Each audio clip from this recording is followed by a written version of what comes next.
Timing और late कर दिया जाए क्या? तो अभी सही टाइम है कि कुछ टाइमिंग बढ़ा दी जाए नहीं सर, ठीक है। या घटा दी जाए? सर ये तो परफेक्ट है, 8:45। बट अगर 8:30 से 10 कर दिया जाए तो? कर दिए सर। क्यों आकांक्षा जी, कोई प्रॉब्लम? नो सर, ठीक है। या तो 9 के बाद बता दो अगर आप लोग कंफर्टेबल रहो, या फिर नहीं, क्योंकि थोड़ा सा टाइम का ना मिस मैनेजमेंट हो जाएगा, क्योंकि और भी सारे बैचेस पढ़ना है। ठीक है, तो क्योंकि 2 बैच पढ़ाने, तो फिर ऑब्वियस बात है, अभी दोनों की तरफ ने बैलेंस करना होगा टाइम। 8:30 भी सही रहेगा। 8:30, ओके, ठीक है। ऐसा डिनर का कोई प्रॉब्लम तो नहीं होता ना हॉस्टल में? अच्छा, अब तो हॉस्टल हॉस्टल में आप थे तो मतलब क्या डिनर टाइमिंग क्या होता है? 7:30 to 8 से 9। 9? चलिए, तो फिर कुछ सोचना पड़ेगा। चलिए, ओके।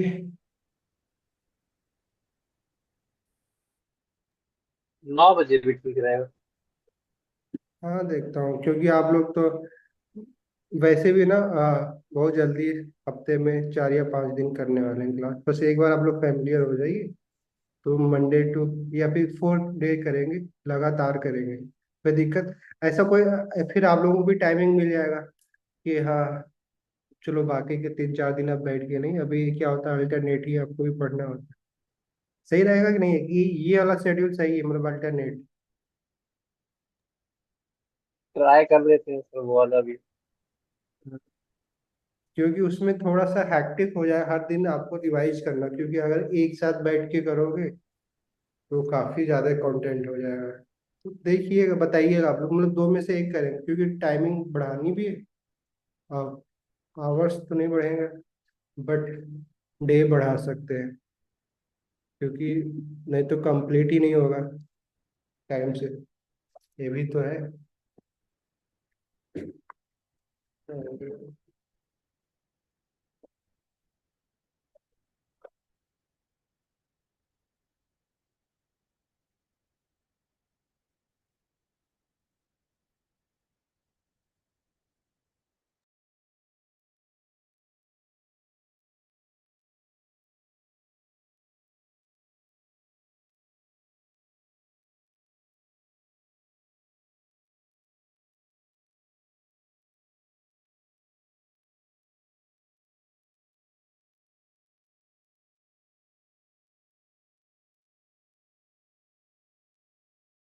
एरे के बारे में पढ़ा आपने आकांक्षा जी कुछ कि नहीं?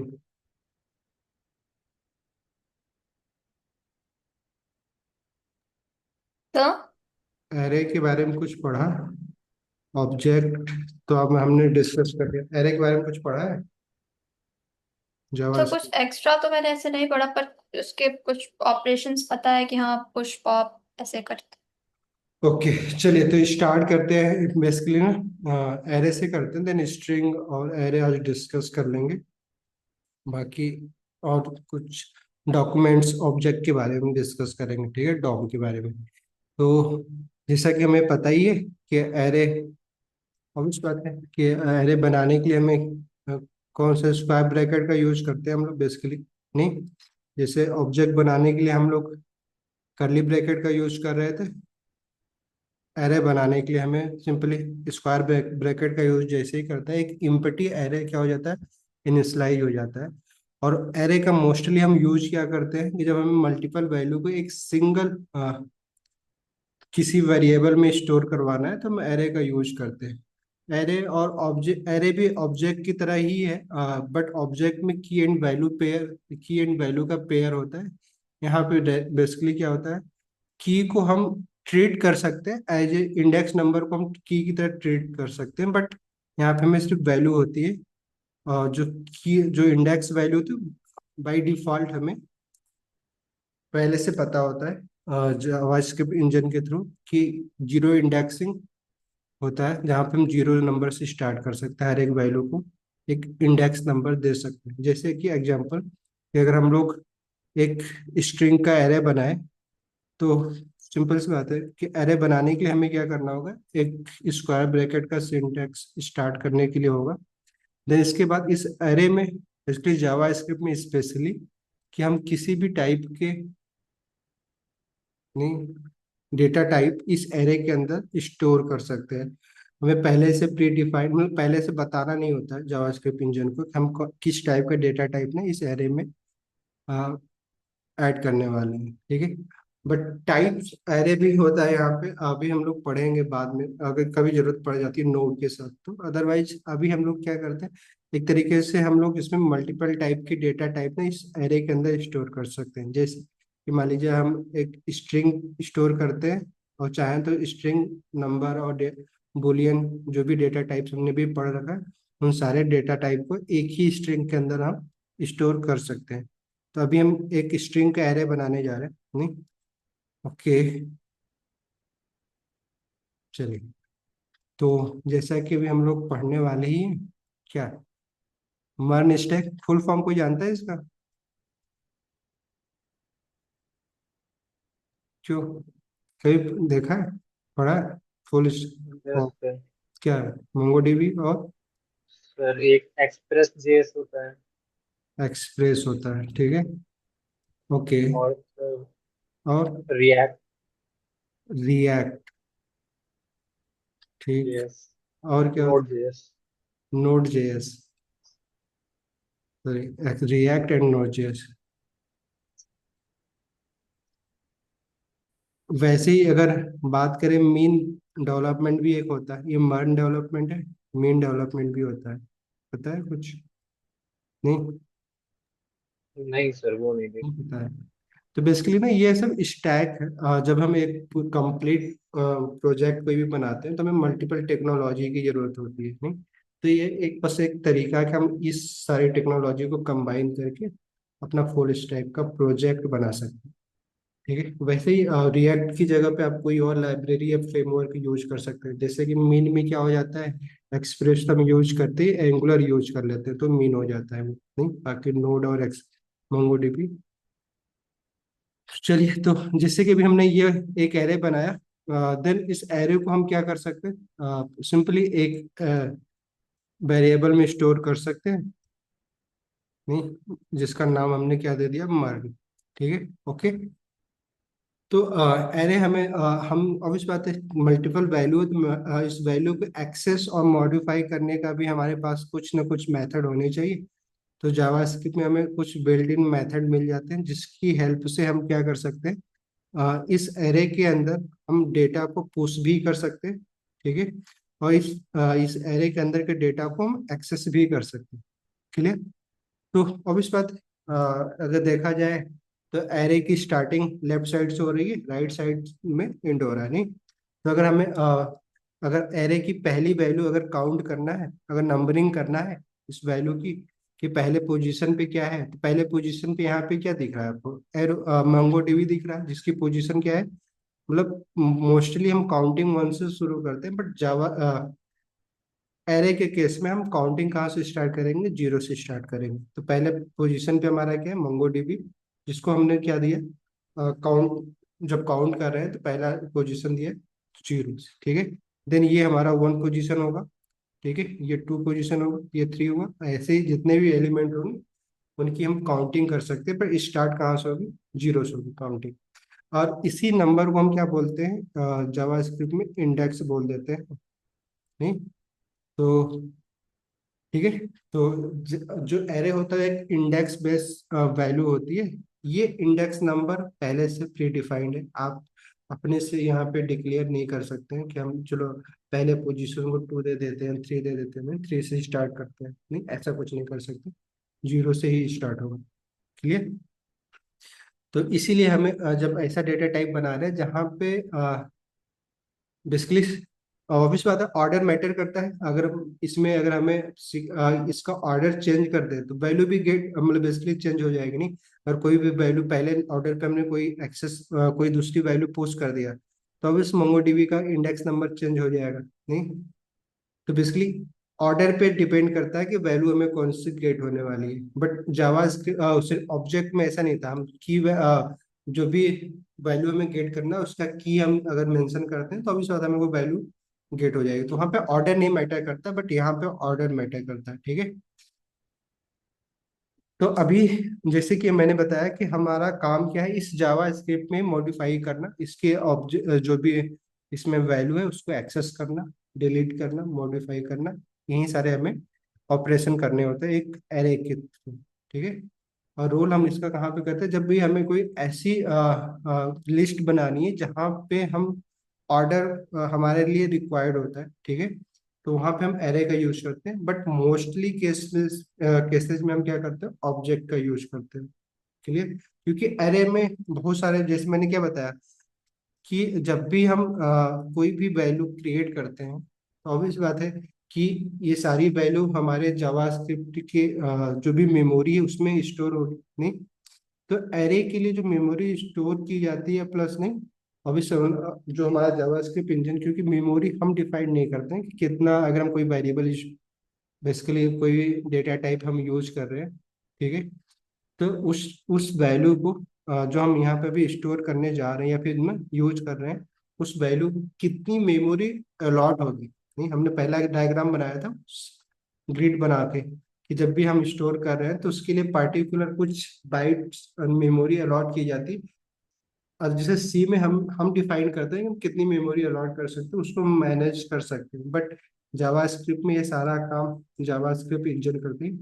तो एरे में बेसिकली क्या होता है, जब भी हम कोई भी एरे क्रिएट करते हैं तो एरे की लेंथ ऑब्वियस बात है हमारे नीड के अनुसार चेंज होगी। जैसे कि इस एरे की एक लेंथ दिख रही है आपको, काउंटिंग करें तो कितने वैल्यू, कितने नंबर है इसमें, कितनी कितनी लेंथ है इसकी, अगर देखा जाए कि जितनी वैल्यू होती है उतना उसका लेंथ होता है, नहीं। तो अगर वैल्यू इसमें कितनी है, 4। 4 है, तो ऑब्वियस बात है इस एरे की लेंथ क्या है, अभी के सिनेरियो में देखा जाए तो लेंथ अभी यहाँ पे 4 है, नहीं। तो अलग अलग लेंथ की एरे हम क्रिएट भी करते हैं, तो उस एरे को स्टोर करने के लिए हमें अलग अलग साइजेस भी चाहिए, नहीं, जो मेमोरी में स्टोर कर सके। तो जब भी हम एरे स्टोर करते हैं तो ऑब्वियस बात है कि जो इसके बीच में अगर हमें कोई चीज मॉडिफाई करना है, नहीं, तो पूरा एरे का ऑर्डर चेंज हो जाएगा। अगर मान लीजिए हम कोई किसी पार्टिकुलर पोजीशन पे अगर कुछ पुश करना चाहे, कोई वैल्यू पुश करना चाहे, तो सारा ऑर्डर चेंज हो जाएगा। बेसिकली हमारे जावास्क्रिप्ट इंजन को फिर से रिकैलकुलेट करना, तो बेसिकली उतना ज़्यादा ऑप्टिमाइज नहीं होता। परफॉर्मेंस पर सॉरी परफॉर्मेंस तो ज़्यादा आप, बट मेमोरी ज़्यादा हम लीक कर सकते हैं किसमें, मर्ज में, सॉरी एरे में। तो एरे का यूज वहाँ ही हम करते हैं जहाँ पे हमें ऑर्डर बहुत ज्यादा है ना हमारे लिए मैटर करता है, वहाँ पे एरे करेंगे। अदरवाइज हम क्या करेंगे, ऑब्जेक्ट का यूज करेंगे, क्लियर। तो इस एरे में कोई भी एरे है, उस एरे में इंडेक्स नंबर हम काउंट कर सकते हैं, ठीक है। या फिर हम चेक भी कर सकते हैं कि इस रिएक्ट जो स्ट्रिंग है, इस एरे में जो वैल्यू है इसका इंडेक्स नंबर क्या है, नहीं। या फिर हम इंडेक्स नंबर के थ्रू हम क्या कर सकते हैं, इस वैल्यू को चेक कर सकते हैं कि पोजीशन 3 पे, इंडेक्स नंबर 3 पे कौन सी वैल्यू है, नहीं। ऐसे बहुत सारे मेथड हो सकते हैं जहाँ पे हम क्या कर सकते हैं, इंडेक्स नंबर की हेल्प से इस वैल्यू के गेट कर सकते हैं, या इस वैल्यू की हेल्प से हम इस इंडेक्स नंबर को गेट कर सकते हैं। बाकी लेंथ तो हमें पता ही है, तो हमें काउंट करके लेंथ नहीं बताने की जरूरत नहीं है। हम क्या कर सकते हैं कि जो ये एरे है, जो ऑब्जेक्ट इस बेसिकली जिस वेरिएबल में हमने स्टोर किया है, तो अगर हमें इस एरे के साथ कोई भी ऑपरेशन करना है तो हम क्या करते हैं कि जो इस भी वेरिएबल हमने स्टोर किया है, जैसे कि ऑब्जेक्ट में हम कर रहे थे कि किसी भी ऑब्जेक्ट को अगर हम वेरिएबल में स्टोर करते हैं, लेकिन उस ऑब्जेक्ट की किसी भी प्रॉपर्टी को एक्सेस करना होता था, हम क्या करते थे कि उस ऑब्जेक्ट को बेसिकली लिखते थे, ठीक है। जैसे यहाँ पे हमारा ऑब्जेक्ट बेसिकली एरे क्या है, मर्न है, और देन वहाँ पे हम लोग बेसिकली डॉट ऑपरेटर का यूज कर रहे थे उस ऑब्जेक्ट की प्रॉपर्टी और मेथड को एक्सेस करने के लिए। बट यहाँ पे हम क्या करेंगे कि अगर हमें कोई इस एरे की प्रॉपर्टी बेसिकली वैल्यू का हमें गेट करना है, तो हम यहाँ पे डॉट नोटेशन नहीं बल्कि हमें किसका यूज करना है,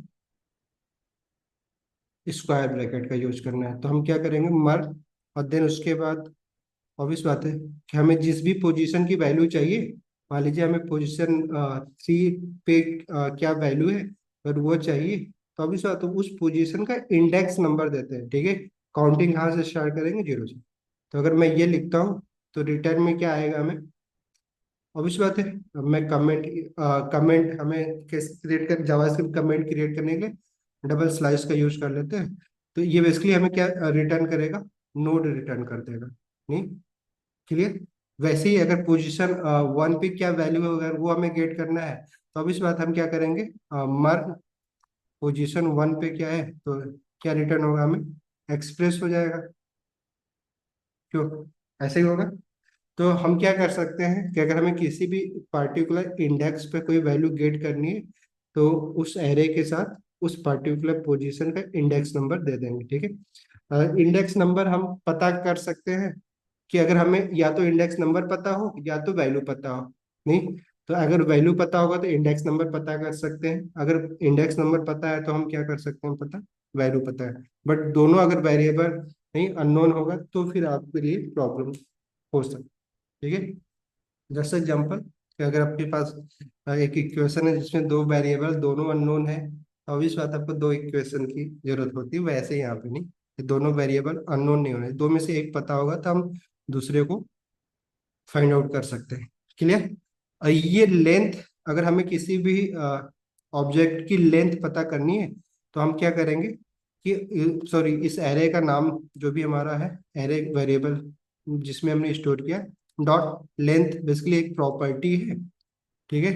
तो सिंपली बस मर डॉट लेंथ प्रॉपर्टी है, तो हमें इसके आगे हमें क्या करना है, स्क्वायर ब्रैकेट नहीं लगा सकते। जैसे हमने बताया भी था कि मेथड के आगे हमें क्या करना होता है, पैरेंथेसिस लगाते हैं, क्योंकि मेथड को हम क्या कर रहे होते हैं, कॉल कर रहे होते हैं। बट प्रॉपर्टी क्या होती है, बेसिकली जैसे ऑब्जेक्ट में हमने देखा था, प्रॉपर्टीज को एक्सेस करने के लिए सिर्फ हमें उस प्रॉपर्टी का नाम ही लिखना होता है, ठीक है। तो एरे भी एक ऑब्जेक्ट ही है, तो लेंथ उसकी एक प्रॉपर्टी है, ठीक है। तो हम किसी भी ऑब्जेक्ट की लेंथ, अगर एरे की लेंथ हमें पता करना है तो हम लेंथ प्रॉपर्टी यूज कर सकते हैं। अभी बेसिक समझ में आया कि एक एरे हम क्रिएट कैसे करेंगे, सिंपल स्क्वायर ब्रैकेट का यूज करके हम एक एरे क्रिएट कर सकते हैं। जो तरीका हमने ऑब्जेक्ट में देखा था कि हम एरे को इम्पटी इनिशियलाइज कर सकते हैं, देन उसके बाद हम क्या कर सकते हैं, इस एरे के अंदर वैल्यू को पुश कर सकते हैं। नहीं, ये वैल्यू जो है बाद में भी ऐड कर सकते हैं, जैसे कि ऑब्जेक्ट में हमने किया था, ठीक है। अ, तो ये हमारे ऊपर डिपेंड करता है कि हम क्या चाहते हैं। मोस्टली हम क्या करते हैं, जब हम एरे क्रिएट कर रहे होते हैं उसमें पहले से ही हम ना कुछ डेटा को फिट कर देते हैं, देन बाद में अपने नीड के बेस पे हम वैल्यू को ना पुश या पॉप कर लेते हैं। बेसिकली या तो उसमें कुछ वैल्यू हम ऐड कर देते हैं या तो उसमें से कुछ वैल्यू ही सब्ट्रैक्ट कर लेते हैं। तो वो सब चीज़ें कैसे होगी वही बेसिक अभी हम लोग डिस्कस करने वाले हैं। चलिए, तो अभी यहाँ पे जो कुछ देखा है उसको एक बार प्रैक्टिकल कर लेते हैं कि अगर हमें लेंथ काउंट करना है तो कैसे हम कर सकते हैं, इस पर्टिकुलर पोजीशन पे वैल्यू गेट करनी है तो कैसे कर लेते हैं, फिर बाकी मेथड देखते हैं।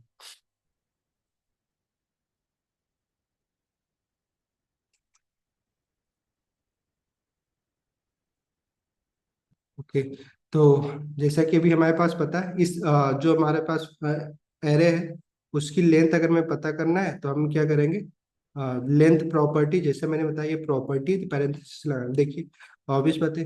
हमने अभी ये देखा था लेंथ प्रॉपर्टी, जैसे ना कितनी वैल्यू आ रही है, 4। तो ऑब्वियस बात है कि लास्ट इंडेक्स क्या था, अभी हमने जो काउंट किया था तो लास्ट इंडेक्स का नंबर क्या था, सर 3। 3 था। नहीं, काउंटिंग में 3 आया था। तो अभी यहाँ से आपको क्या आइडिया मिला कि जितनी टोटल लेंथ होती है किसी भी एरे की, उसका लास्ट इंडेक्स नंबर जो होगा उस एरे की लेंथ से 1 कम होगा, ठीक है। तो अगर हमें अगर लास्ट वैल्यू का इंडेक्स नंबर फाइंड आउट करना है तो हम क्या करेंगे, लेंथ में से -1 कर देंगे, तो हमें लास्ट इंडेक्स की वैल्यू पता हो जाएगी कि लास्ट इंडेक्स पे कौन सी वैल्यू है, ठीक है। नहीं, जैसे कि अगर अब हमें नहीं पता है नोड की क्या इंडेक्स नंबर है, हमें लेंथ पता है और ये भी पता है कि नोड आखिरी वैल्यू है, तो अब इस बात हम क्या कर सकते हैं, अगर हमें गेट करना है तो हम मर्ज डॉट लेंथ, नहीं, ठीक है, देन उसके बाद हम क्या करेंगे, माइनस हमें लगाना होगा 1, तो इससे हमें क्या मिल रहा है, 3 मिल रहा है, नहीं, ये बेसिकली क्या है, एक एक्सप्रेशन है। तो और हमें वैल्यू क्या चाहिए, इस 3 पोजीशन पे जो वैल्यू है, तो हमें और क्या करना होगा, कैसे कैसे गेट कर सकते हैं इस नोड को भी एक लाइन में अगर करना हो। क्या सर? सर अगर अभी हमें इस नोड को बेसिकली लेंथ प्रॉपर्टी हमने पढ़ा, लेंथ प्रॉपर्टी का ही यूज करके हमें इस नोड वैल्यू को गेट करना है, तो कैसे कर सकते हैं, कुछ आइडिया? अभी सब बताया मैंने, बस आपको लॉजिक लगाना है, तो सोचना है बस। सर इंडेक्स नंबर देना पड़ेगा। बस इसी लाइन में करना, इंडेक्स नंबर तो फाइंड आउट करके हम कर सकते हैं, हाँ, बट अभी अगर हमें हम इसको एक वेरिएबल नहीं स्टोर करवाना चाह रहे हैं, बल्कि हम इसी जगह पे नहीं आउटपुट में सर अगर स्क्वायर ब्रैकेट लगा दे तो? हाँ, स्क्वायर ब्रैकेट लगा देंगे, बट स्क्वायर ब्रैकेट हम किसके साथ यूज करेंगे, ऑब्वियस बात है, सर लेंथ -1। लेंथ -1 क्या एक एक्सप्रेशन है, तो देखिए अभी एरिया में क्रिएट हो जा रहा है ना, तो स्क्वायर ब्रैकेट बेसिकली हम क्या करेंगे, मर्ज, देन अभी हम ये अगर एक्सप्रेशन अगर लिखते हैं तो देखिए हमें वैल्यू क्या गेट हो रही है, नोट, नहीं, क्लियर समझ में आया ये अभी जो मैंने लिखा। तो यस या सर। तो हम क्या कर सकते थे, इजी हमारे लिए क्या था कि हम बेसिकली पहले ट्राई करते, एक दो लाइन में अगर हमें लिखना होता है सेम चीज, तो पहले हम इस यहाँ से हम इंडेक्स नंबर फाइंड करते हैं इस एक्सप्रेशन से, देन हम इसको किसी भी वेरिएबल में हम स्टोर कर देते, नहीं, देन उसके बाद फिर हम इस एरे के साथ इस इंडेक्स नंबर पे जो भी है होगा उसको काउंट कर लेते, नहीं, एक्सेस कर लेते, हम क्या लिखते, इसको ऐसे भी लिख सकते हैं, सॉरी, क्लियर, देखिए नोड ही आ गया। तो आपके पास ना एक्सप्रेशन, अगर आप मल्टीपल प्रॉपर्टीज को एक एक्सप्रेशन में ऐड करके बेसिकली वैल्यू, हमें ऑप्टिमाइज कोड लिखना था, हमारे लिए तरीका कैसे होना चाहिए था, जो भी हमने पिछली बार यूज किया था, क्लियर, बट आपकी मर्जी है जैसे करें, बट आपको वैल्यू अलग अलग थे, जैसे मैंने बताया था कि सीएसएस में इतनी प्रॉपर्टी है, बट कौन सी प्रॉपर्टी से आपको रिजल्ट गेट करना है, हर एक पर्सन पे ना डिपेंड करता है कि सेम जो भी आपको स्टाइल करना है, उसके लिए हम अलग अलग प्रॉपर्टी के थ्रू भी वो सेम रिजल्ट गेट कर सकते हैं। वैसे जावास्क्रिप्ट में भी है कि अलग अलग मेथड का यूज करके हम सेम रिजल्ट गेट कर सकते हैं, बट कौन सा मेथड ज़्यादा ऑप्टिमाइज होगा, ठीक है, वो उस पे हमें एक्सपीरियंस के साथ आपको ना पता चलता रहेगा, ठीक है। देन अगर अभी हमें पता होगा कि इंडेक्स नंबर की वैल्यू, पहले हम अगर हमें कोई वैल्यू गेट करनी है तो हमें इंडेक्स नंबर पता ही होना चाहिए, नहीं, वैसे ही अगर हमें इंडेक्स नंबर पता करना है तो हमें वैल्यू पता ही होना, अगर हमें मान लीजिए ये पता करना है कि नो रिएक्ट का इंडेक्स नंबर क्या है, तो कैसे पता कर सकते,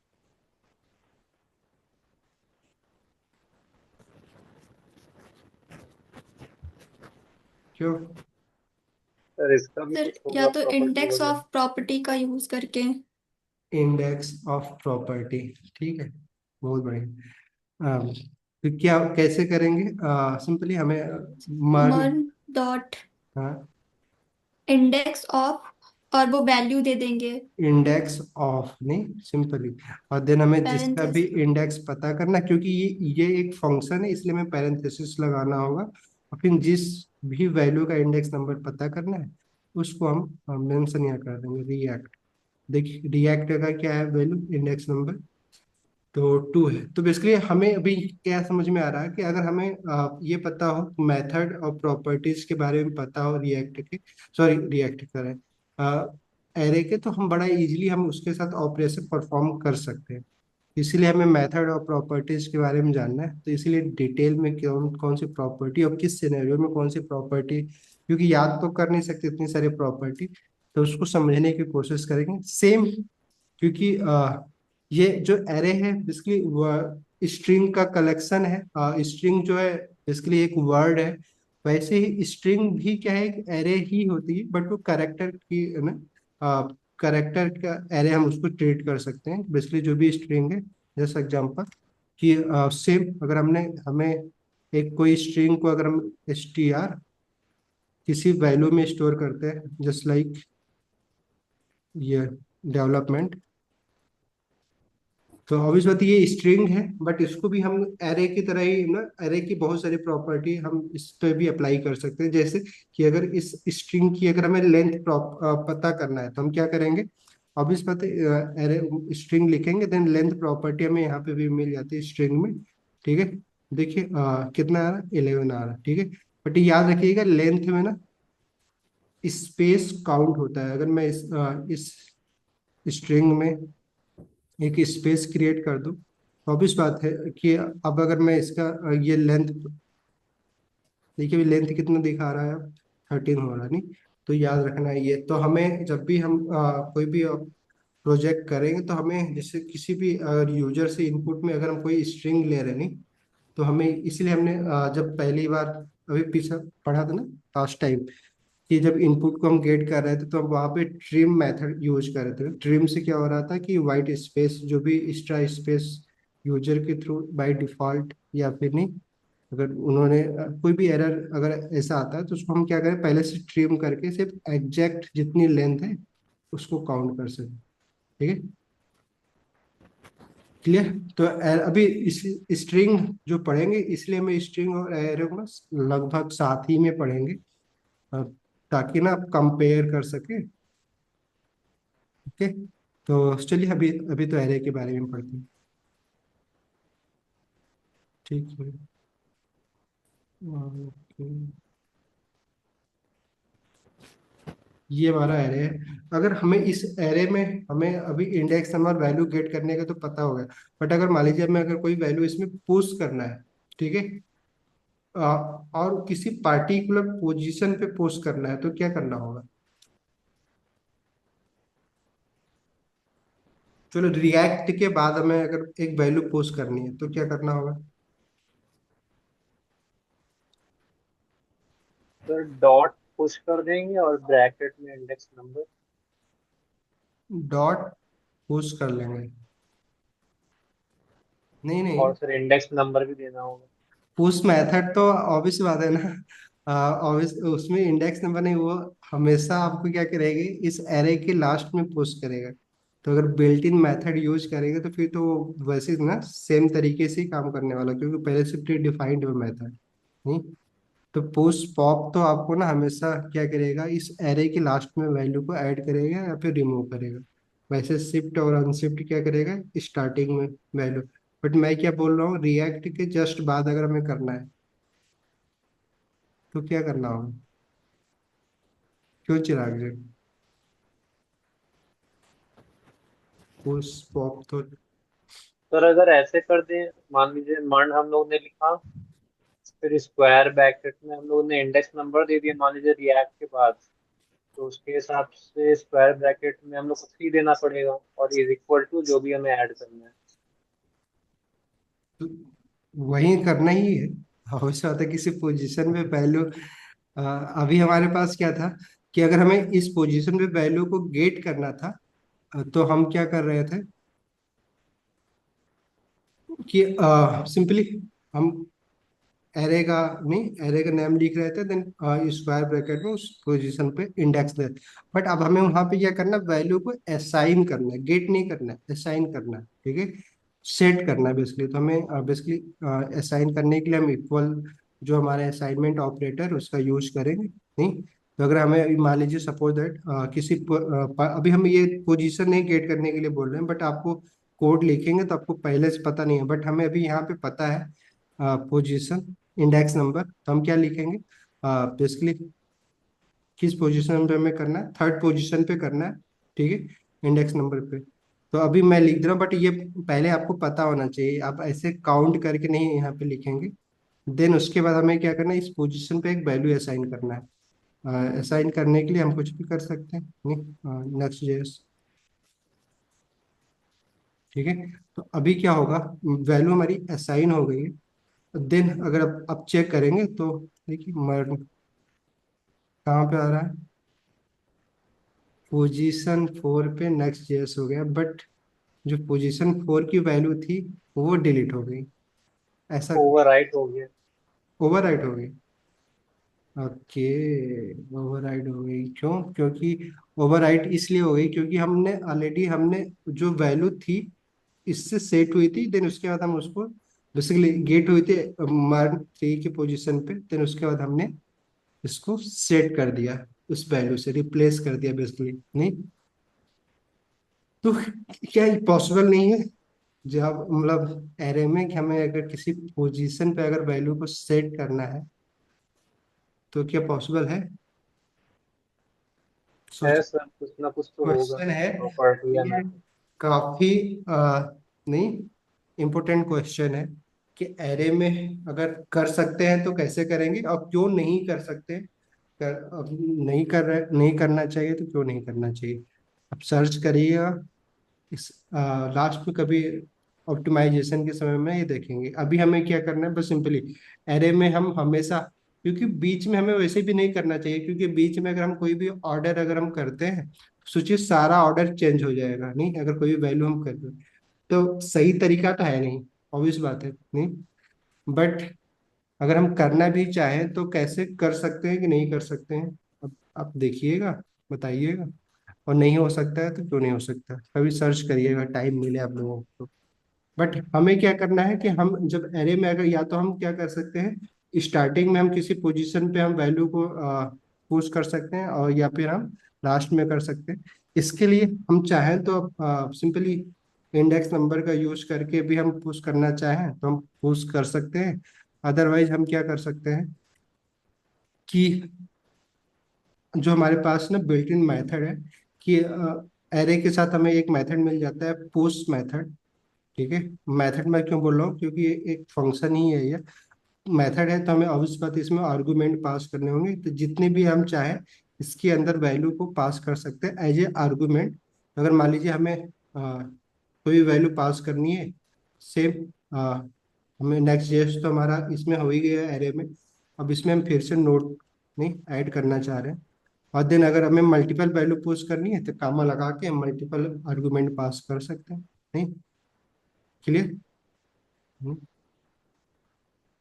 यस। ओके। तो अगर मैं ये जितना चाहे हमें वैल्यू पुश करें तो देखिए अभी क्या होगा, हमारी एरे की लेंथ कितनी हो गई है, 6 हो गई है। अगर अभी मैं देखना चाहूँ अपना एरे, तो एरे में बेसिकली हमारी कुछ ऐसे दिखेगी। नहीं, तो वैल्यू हमारी कहाँ पे पुश हो रही है, एरे के एंड में हो रहा है, अब पुश मेथड के थ्रू।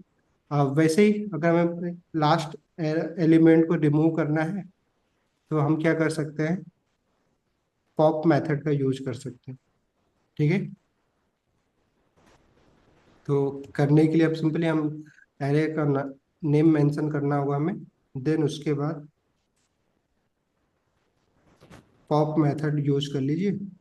पॉप ये मेथड है, इसमें हमें जो भी चीज़ें वैल्यू रिमूव करवानी है वो वैल्यू हमें यहाँ पे पुश कर सकते हैं। क्लियर? अच्छा, जो मैं असाइनमेंट टाइप का दे रहा हूँ आपको ना, इसको नोट डाउन कर लीजिएगा, आपको सर्च करने हैं इसको ना। पॉप में अगर हमें मान लीजिए कोई भी पॉप में हमें कोई वैल्यू दे सकते हैं कि सिर्फ पॉप मेथड को बस कॉल कर दे विदाउट किसी स्ट्रिंग कोई वैल्यू प्रोवाइड किए। तो ऑब्वियसली बात है पॉप अगर मैं बस सेम हमें आर्गुमेंट पास करने की जरूरत नहीं, ये ऐसा फंक्शन है जो आर्गुमेंट नहीं, बेसिकली बस सिर्फ इसको कॉल करना है। ठीक है, जैसे हमने देखा था पैरामीटर, जरूरी नहीं हर एक फंक्शन में पैरामीटर हम नहीं क्रिएट ही करें। तो अभी जैसे मैंने पॉप किया तो देखिए क्या क्या पॉप हो रहा है यहाँ से, लास्ट वाली वैल्यू मैंगोज क्या हो रही है, वो हमारा यहाँ से बेसिकली पॉप आउट हो गया था। अभी अभी अपना एरे देखेंगे, चेक करेंगे हम लोग, तो हमारी एरे देखिए भविष्य बात है कुछ इस तरह का भी बची, लास्ट वैल्यू हमारी क्या हो गई, रिमूव हो गई। तो यहाँ पे आपसे क्वेश्चन ये है कि हम पॉप में पार्टिकुलर वैल्यू पास कर सकते हैं एज ए आर्गुमेंट, कर सकते हैं तो कितने वैल्यू नहीं पास कर सकते हैं, क्वेश्चन है ये। आप लोग नहीं सर्च करके पता करके आइए।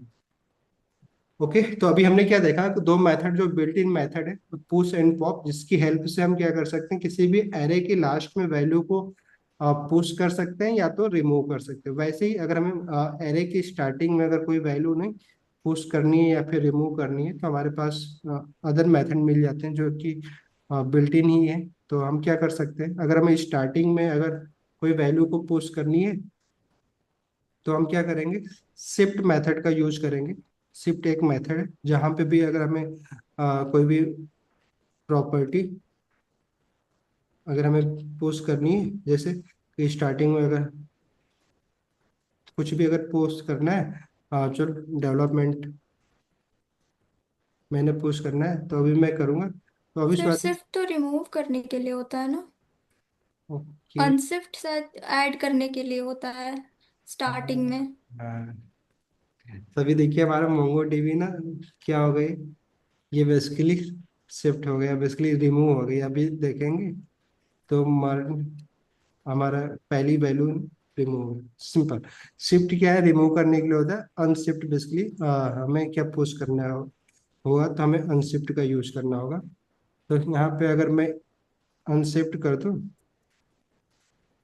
तो अभी देखिए अनशिफ्ट में हमारा क्या हो गया, डेवलपमेंट हमने यहाँ पे शिफ्ट कर दिया। अब चेक करेंगे तो अभी शायद देखिए डेवलपमेंट हमारा होगा नहीं।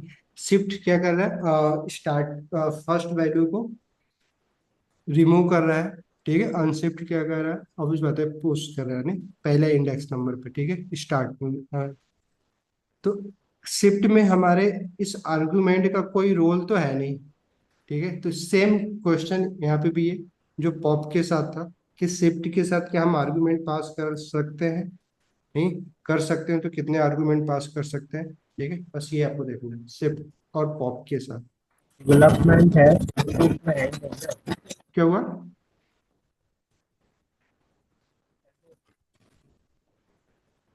ओके। तो चलिए, देन अगर हमें ये बेसिक मेथड है, और देन वैसी तरीके से अगर हमें इस पार्टिकुलर एरे को ना लूप करना, हर एक एलिमेंट को गेट करना है, तो क्या हम यहाँ पे लूप लगा सकते हैं, क्यों, यस सर। कैसे, अगर हमें हमें अभी तो क्या हो रहा है, जो भी मेथड है अभी हमारे पास, उस मेथड के थ्रू हमें या तो सिंगल वैल्यू गेट हो पा रही है, क्योंकि इंडेक्स नंबर का यूज करके हम सिंगल पार्टिकुलर इंडेक्स का ही वैल्यू हम गेट कर पा रहे हैं। अगर हमें इन सारे वैल्यू को ना प्रिंट करवाना है, एक साथ करवाना है, तो अभी साथ लूप का यूज करना होगा। तो अभी हमने फॉर लूप पढ़ा है, तो फॉर लूप कैसे यूज कर सकते हैं इस एरे पे, कोई बताए।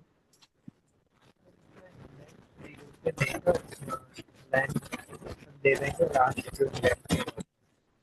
आपकी आवाज क्यों ऐसा आता है जी, हेलो। आपकी आवाज काफी ज्यादा ना फंस के आ रही है, देख लो आप, क्या है, मतलब आवाज क्लियर आ ही नहीं रही है आपकी, क्यों। आकांक्षा जी बताओ, क्या करेंगे, कैसे फॉर लूप यहाँ पे ना क्रिएट कर सकते हैं सारी वैल्यू को क्रिएट करने के लिए। आप कंडीशन लिखवा दो, पैरेंथेसिस वाले जो भी हमने वैल्यू पास करनी है, बाकी कोड बाकी लोगों से कैसे करेंगे इस पैरेंथेसिस के अंदर सारा। तो पहले तो मैं वो देना पड़ेगा ना पूरा एरे का। सर इसमें फॉर यूज करेंगे या फॉर ऑफ यूज करेंगे, क्योंकि उस टाइम जब पढ़ा था तो जो फॉर ऑफ था वो एरे और स्ट्रिंग के लिए यूज हो रहा था। नहीं, देखिए मैंने क्या बोला, इसलिए बोला था ना कि आप ना लूप, जैसे नहीं मैंने बोला क्या था, जब हम लोग कंडीशन वो पढ़ रहे थे basically if and else control structure पढ़ रहे थे बेसिकली, तो हम क्या देख रहे हम्म। थे कि कोई भी कंडीशन अगर हमें अप्लाई करना है, तो हम इफ एंड एल्स के साथ भी लगा सकते हैं, टर्नरी के साथ भी लगा सकते हैं, स्विच के साथ भी कर सकते हैं, सेम वर्क। वैसे लूप भी आप ना अगर कोई भी लूप करना है आप किसी भी पार्टिकुलर नहीं वैल्यू पे, तब कोई भी वैल्यू कोई भी लूप यूज कर सकते हैं। बट हाँ कुछ वैल्यू कुछ लूप, जैसे कि वहाँ पे टर्नरी ऑपरेशन बेसिकली ऑपरेटर जो था वो किसी पार्टिकुलर सिनेरियो में ज़्यादा बेटर था, किसी सिनेरियो में स्विच ऑपरेटर ज़्यादा बेटर था, किसी में इफ एंड एल्स था, वैसे ही लूप भी है। तो आप फॉर लूप या कोई भी लूप ना किसी भी वैल्यू पे आप अप्लाई कर सकते हैं, जरूरी नहीं कि फॉर ऑफ ही लगाए। बट अलग अलग सिनेरियो में कुछ बेटर बेसिकली कोड लिखने के लिए, ऑप्टिमाइज कोड लिखने के लिए हम अलग अलग लूप का यूज कर सकते हैं, बट बिहेव सारे लूप सेम करेंगे। अगर आप कोई भी परफॉर्म करवाना चाहें तो फॉर लूप के साथ भी कर सकते हैं। ठीक है, बताइए फॉर लूप बताएं। लगाने के लिए हमें कंडीशन बताओ ना। हम फॉर लूप कैसे करते हैं? पहले हम सिंपली फॉर लूप में जिस भी I is equal to 0। Simple किसी भी चीज को अगर हमें लूप करवाना है तो हम पहले तो ट्राई करते हैं कि जो भी काउंटर वेरिएबल है उसको क्रिएट करते हैं। काउंटर वेरिएबल में हम उस वैल्यू को एक वेरिएबल में स्टोर करते हैं, basically as a variable treat करते हैं, जिसको हमें क्या करना है, लूप करना है, जिसको ना हमें बेसिकली हाँ लूप करना है बेसिकली। नहीं तो अभी हमें यहाँ पे क्या करना है, यहाँ पे हमें इंडेक्स नंबर को एज ए काउंटर वेरिएबल ले सकते हैं। जैसे कि भी हम लेट चाहे तो इंडेक्स वैल्यू जो भी हमारा, तो इंडेक्स वेरिएबल का नाम लिख सकते हैं और देन लो। स्टॉप कर सकते हैं।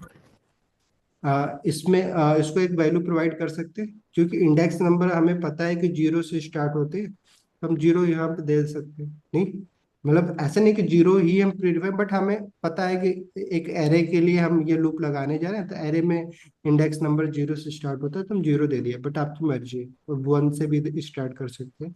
बट फिर उसके लिए फिर अलग से लॉजिक लिखना पड़ेगा। फिर छोड़िए, तो अब पहला हमें स्टेटमेंट जो पास करना होता है फॉर सर, लूप। हाँ जी बोलिए, कौन बोल रहा है कुछ? अब आ रही है क्या मेरी आवाज? आ रही, बताइए। चेक कर रहा था।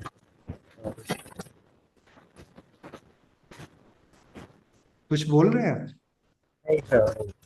चलिए, तो पहला स्टेटमेंट हमने पास कर दिया, ठीक है।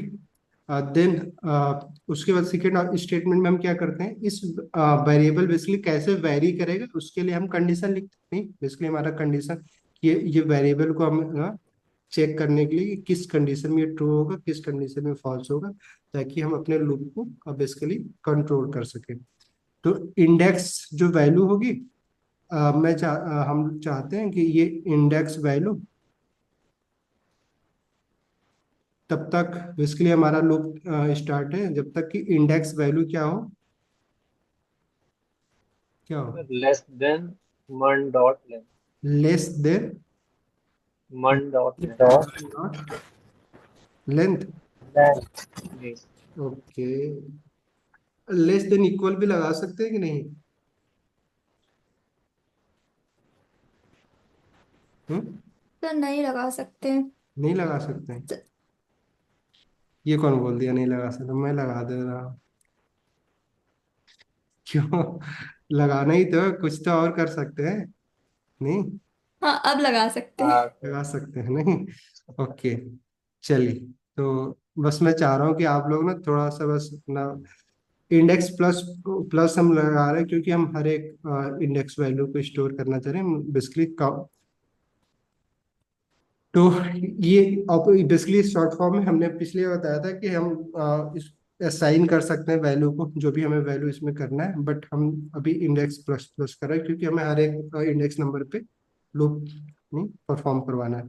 ये हमारा हो गया अभी। अभी इसके बाद इसमें हमें कोई भी अगर स्टेटमेंट लिखना है, तो अगर हम एक सिंगल लाइन लिखना चाह रहे हैं तो हमें इस करली ब्रैकेट की जरूरत नहीं होती है, बट मैंने क्या बोला था आपको, हमेशा ट्राई क्या करना है कि जो भी स्टेटमेंट लिखे हमेशा इस ब्लॉक कोड में लिखने की कोशिश करें। क्लियर? बट जैसे भी हम लोग एक लाइन अगर प्रिंट करवाना चाह रहे हैं कंसोल, तो आपको करली ब्रैकेट आप रिमूव भी कर सकते हैं, बट ना क्या करिए, कोई दिक्कत। कंसोल डॉट लॉग, हम क्या करना चाह रहे हैं कि हर एक वैल्यू को प्रिंट करवाना चाह रहे हैं। तो कैसे हो सकता है ये, एक स्टेटमेंट जहाँ पे ना हम इंडेक्स नंबर और इस वैल्यू को ना दोनों के एक सेंटेंस में ना लिख पाए। कैसे लिख सकते हैं? सबसे पहले तो बैकटिक हमें यूज करना होगा, नहीं कर लेते हैं। देन हमें क्या करना है, इंडेक्स नंबर को भी करना है कि किस इंडेक्स नंबर पे कौन सी वैल्यू है। तो इंडेक्स नंबर क्योंकि एक वेरिएबल है, एक वेरिएबल को हमें अगर सिंपली इस स्ट्रिंग टेम्पलेट में अगर यूज करना है तो हमें ये वाला इस सिंटेक्स लिखना ही होगा। नहीं तो चलो इंडेक्स, क्लियर? इस इंडेक्स पे बेसिकली हमारा क्या वैल्यू आएगी, उसको अगर हमें पार्टिकुलर वैल्यू गेट करनी है तो कैसे कर सकते हैं? सर मन लिखना पड़ेगा और स्क्वायर ब्रैकेट के अंदर इंडेक्स। मर्न लिखना होगा, देन स्क्वायर ब्रैकेट के अंदर हमें क्या करना होगा, इंडेक्स नंबर देना होगा, इंडेक्स। क्यों? Okay, yes. ठीक है। अभी कंप्लीट हो गया हमारा। अगर मैं प्रिंट करूँ क्या प्रिंट होगा, ये सारी वैल्यू प्रिंट हो जाएगी विथ इंडेक्स नंबर। हो जाएगा, कुछ और इसमें करना होगा?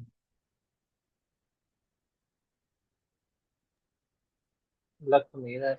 लग नहीं रहा हो है? जाएगा। चलो इंटर कर रहे हैं। तो देखिए, जीरो इंडेक्स पे हमारा मोंगोडीबी है, फर्स्ट इंडेक्स पे एक्सप्रेस है, सेकेंड पे रिएक्ट है, नोड है, नहीं? तो फॉर लूप हमने लगा दिया। बट आप देखिए ना, जैसा भी इन्होंने बताया था, फॉर ऑफ भी हम लगा सकते हैं, नहीं? फॉर ऑफ लगाने के लिए आप क्या कर सकते हैं, सिंपली फॉर का यूज कर, क्या सिंटैक्स पढ़ा है आपने ना? आकांक्षा जी बताइए, फॉर ऑफ लगाने के लिए नहीं पढ़ा है?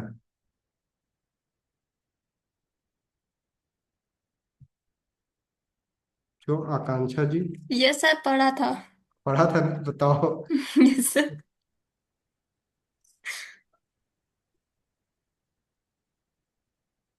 सोच लीजिए, अभी अभी मैं कोई और मेथड बता रहा हूँ अभी, तब तक आपका ये अभी बाकी होमवर्क आप देख लीजिए। इसी तरीके से सेम, अगर हमें इस वैल्यू सारे वैल्यू को गेट करना है तो हम क्या कर सकते हैं, हमारे पास और भी मेथड मिल जाते हैं जो बिल्ट इन मेथड है, कि हम मर्न के साथ क्या कर सकते हैं। अगर हमें सारी वैल्यू को गेट करना है तो फॉर ईच भी हम लगा सकते हैं। फॉर ईच क्योंकि ना ये एक साइड इफेक्ट क्रिएट करता है, फॉर ईच अभी नहीं करते। चलो मैप का यूज कर लेते हैं, नहीं? मैप फंक्शन भी हमें क्या करता है कि हम चाहें तो सारी वैल्यू को भी गेट कर सकते हैं, अगर इसके साथ कुछ परफॉर्म करवाना है तो भी हम करवा सकते हैं। तो अभी इसके बारे में पढ़ेंगे, मैं बता रहा हूँ बस तरीका, कि फॉर के साथ भी हम यूज कर सकते हैं, सारे वैल्यू गेट कर सकते हैं, और फॉर ऑफ के साथ भी कर सकते हैं, अभी जो भी आकांक्षा जी बताने वाली हैं। फॉर ईच मेथड का भी यूज कर सकते हैं, हमें सारी वैल्यू को गेट करना है तो। मैप का भी यूज कर सकते हैं। इवन हम अगर कोई वैल्यू को फिल्टर करना है तो फिल्टर मेथड का भी यूज कर सकते हैं, तो हमारे पास, या फिर वाइल का भी हम यूज कर सकते हैं, जो भी आप लूप जानते नहीं, आप उसका यूज कर सकते हैं। क्लियर? तो कई सारे तरीके हैं, अगर आपको जो अच्छा लगे, ऐसा नहीं, अभी सीखने के लिए जो अच्छा लगे आप कर सकते हैं, बट बाद में आपको देखना है कि कौन से सिनेरियो में कौन सा लूप हमें लगाना चाहिए, कौन सा ज़्यादा ऑप्टिमाइज होगा। ठीक है? तो फॉर लूप बेसिकली हमें काफ़ी हम इसको मॉडिफाई कर सकते हैं, बट जो बिल्ट इन मेथड है तो हमें सेम सिंटैक्स ही फॉलो करना होगा, जहाँ पे हम जो चीज़ें एक्सेस कर सकते हैं उस लूप मेथड के साथ, उतना ही हम परफॉर्म कर सकते हैं। बट फॉर लूप में हम क्या कर सकते हैं, अपने हिसाब से जैसे चाहे वैसे लूप क्रिएट कर सकते हैं, नहीं? इंडेक्स सर नंबर हम बदल सकते हैं, नहीं? Sir condition. हाँ, सर हम सबसे ज्यादा कौन सा लूप यूज करते हैं?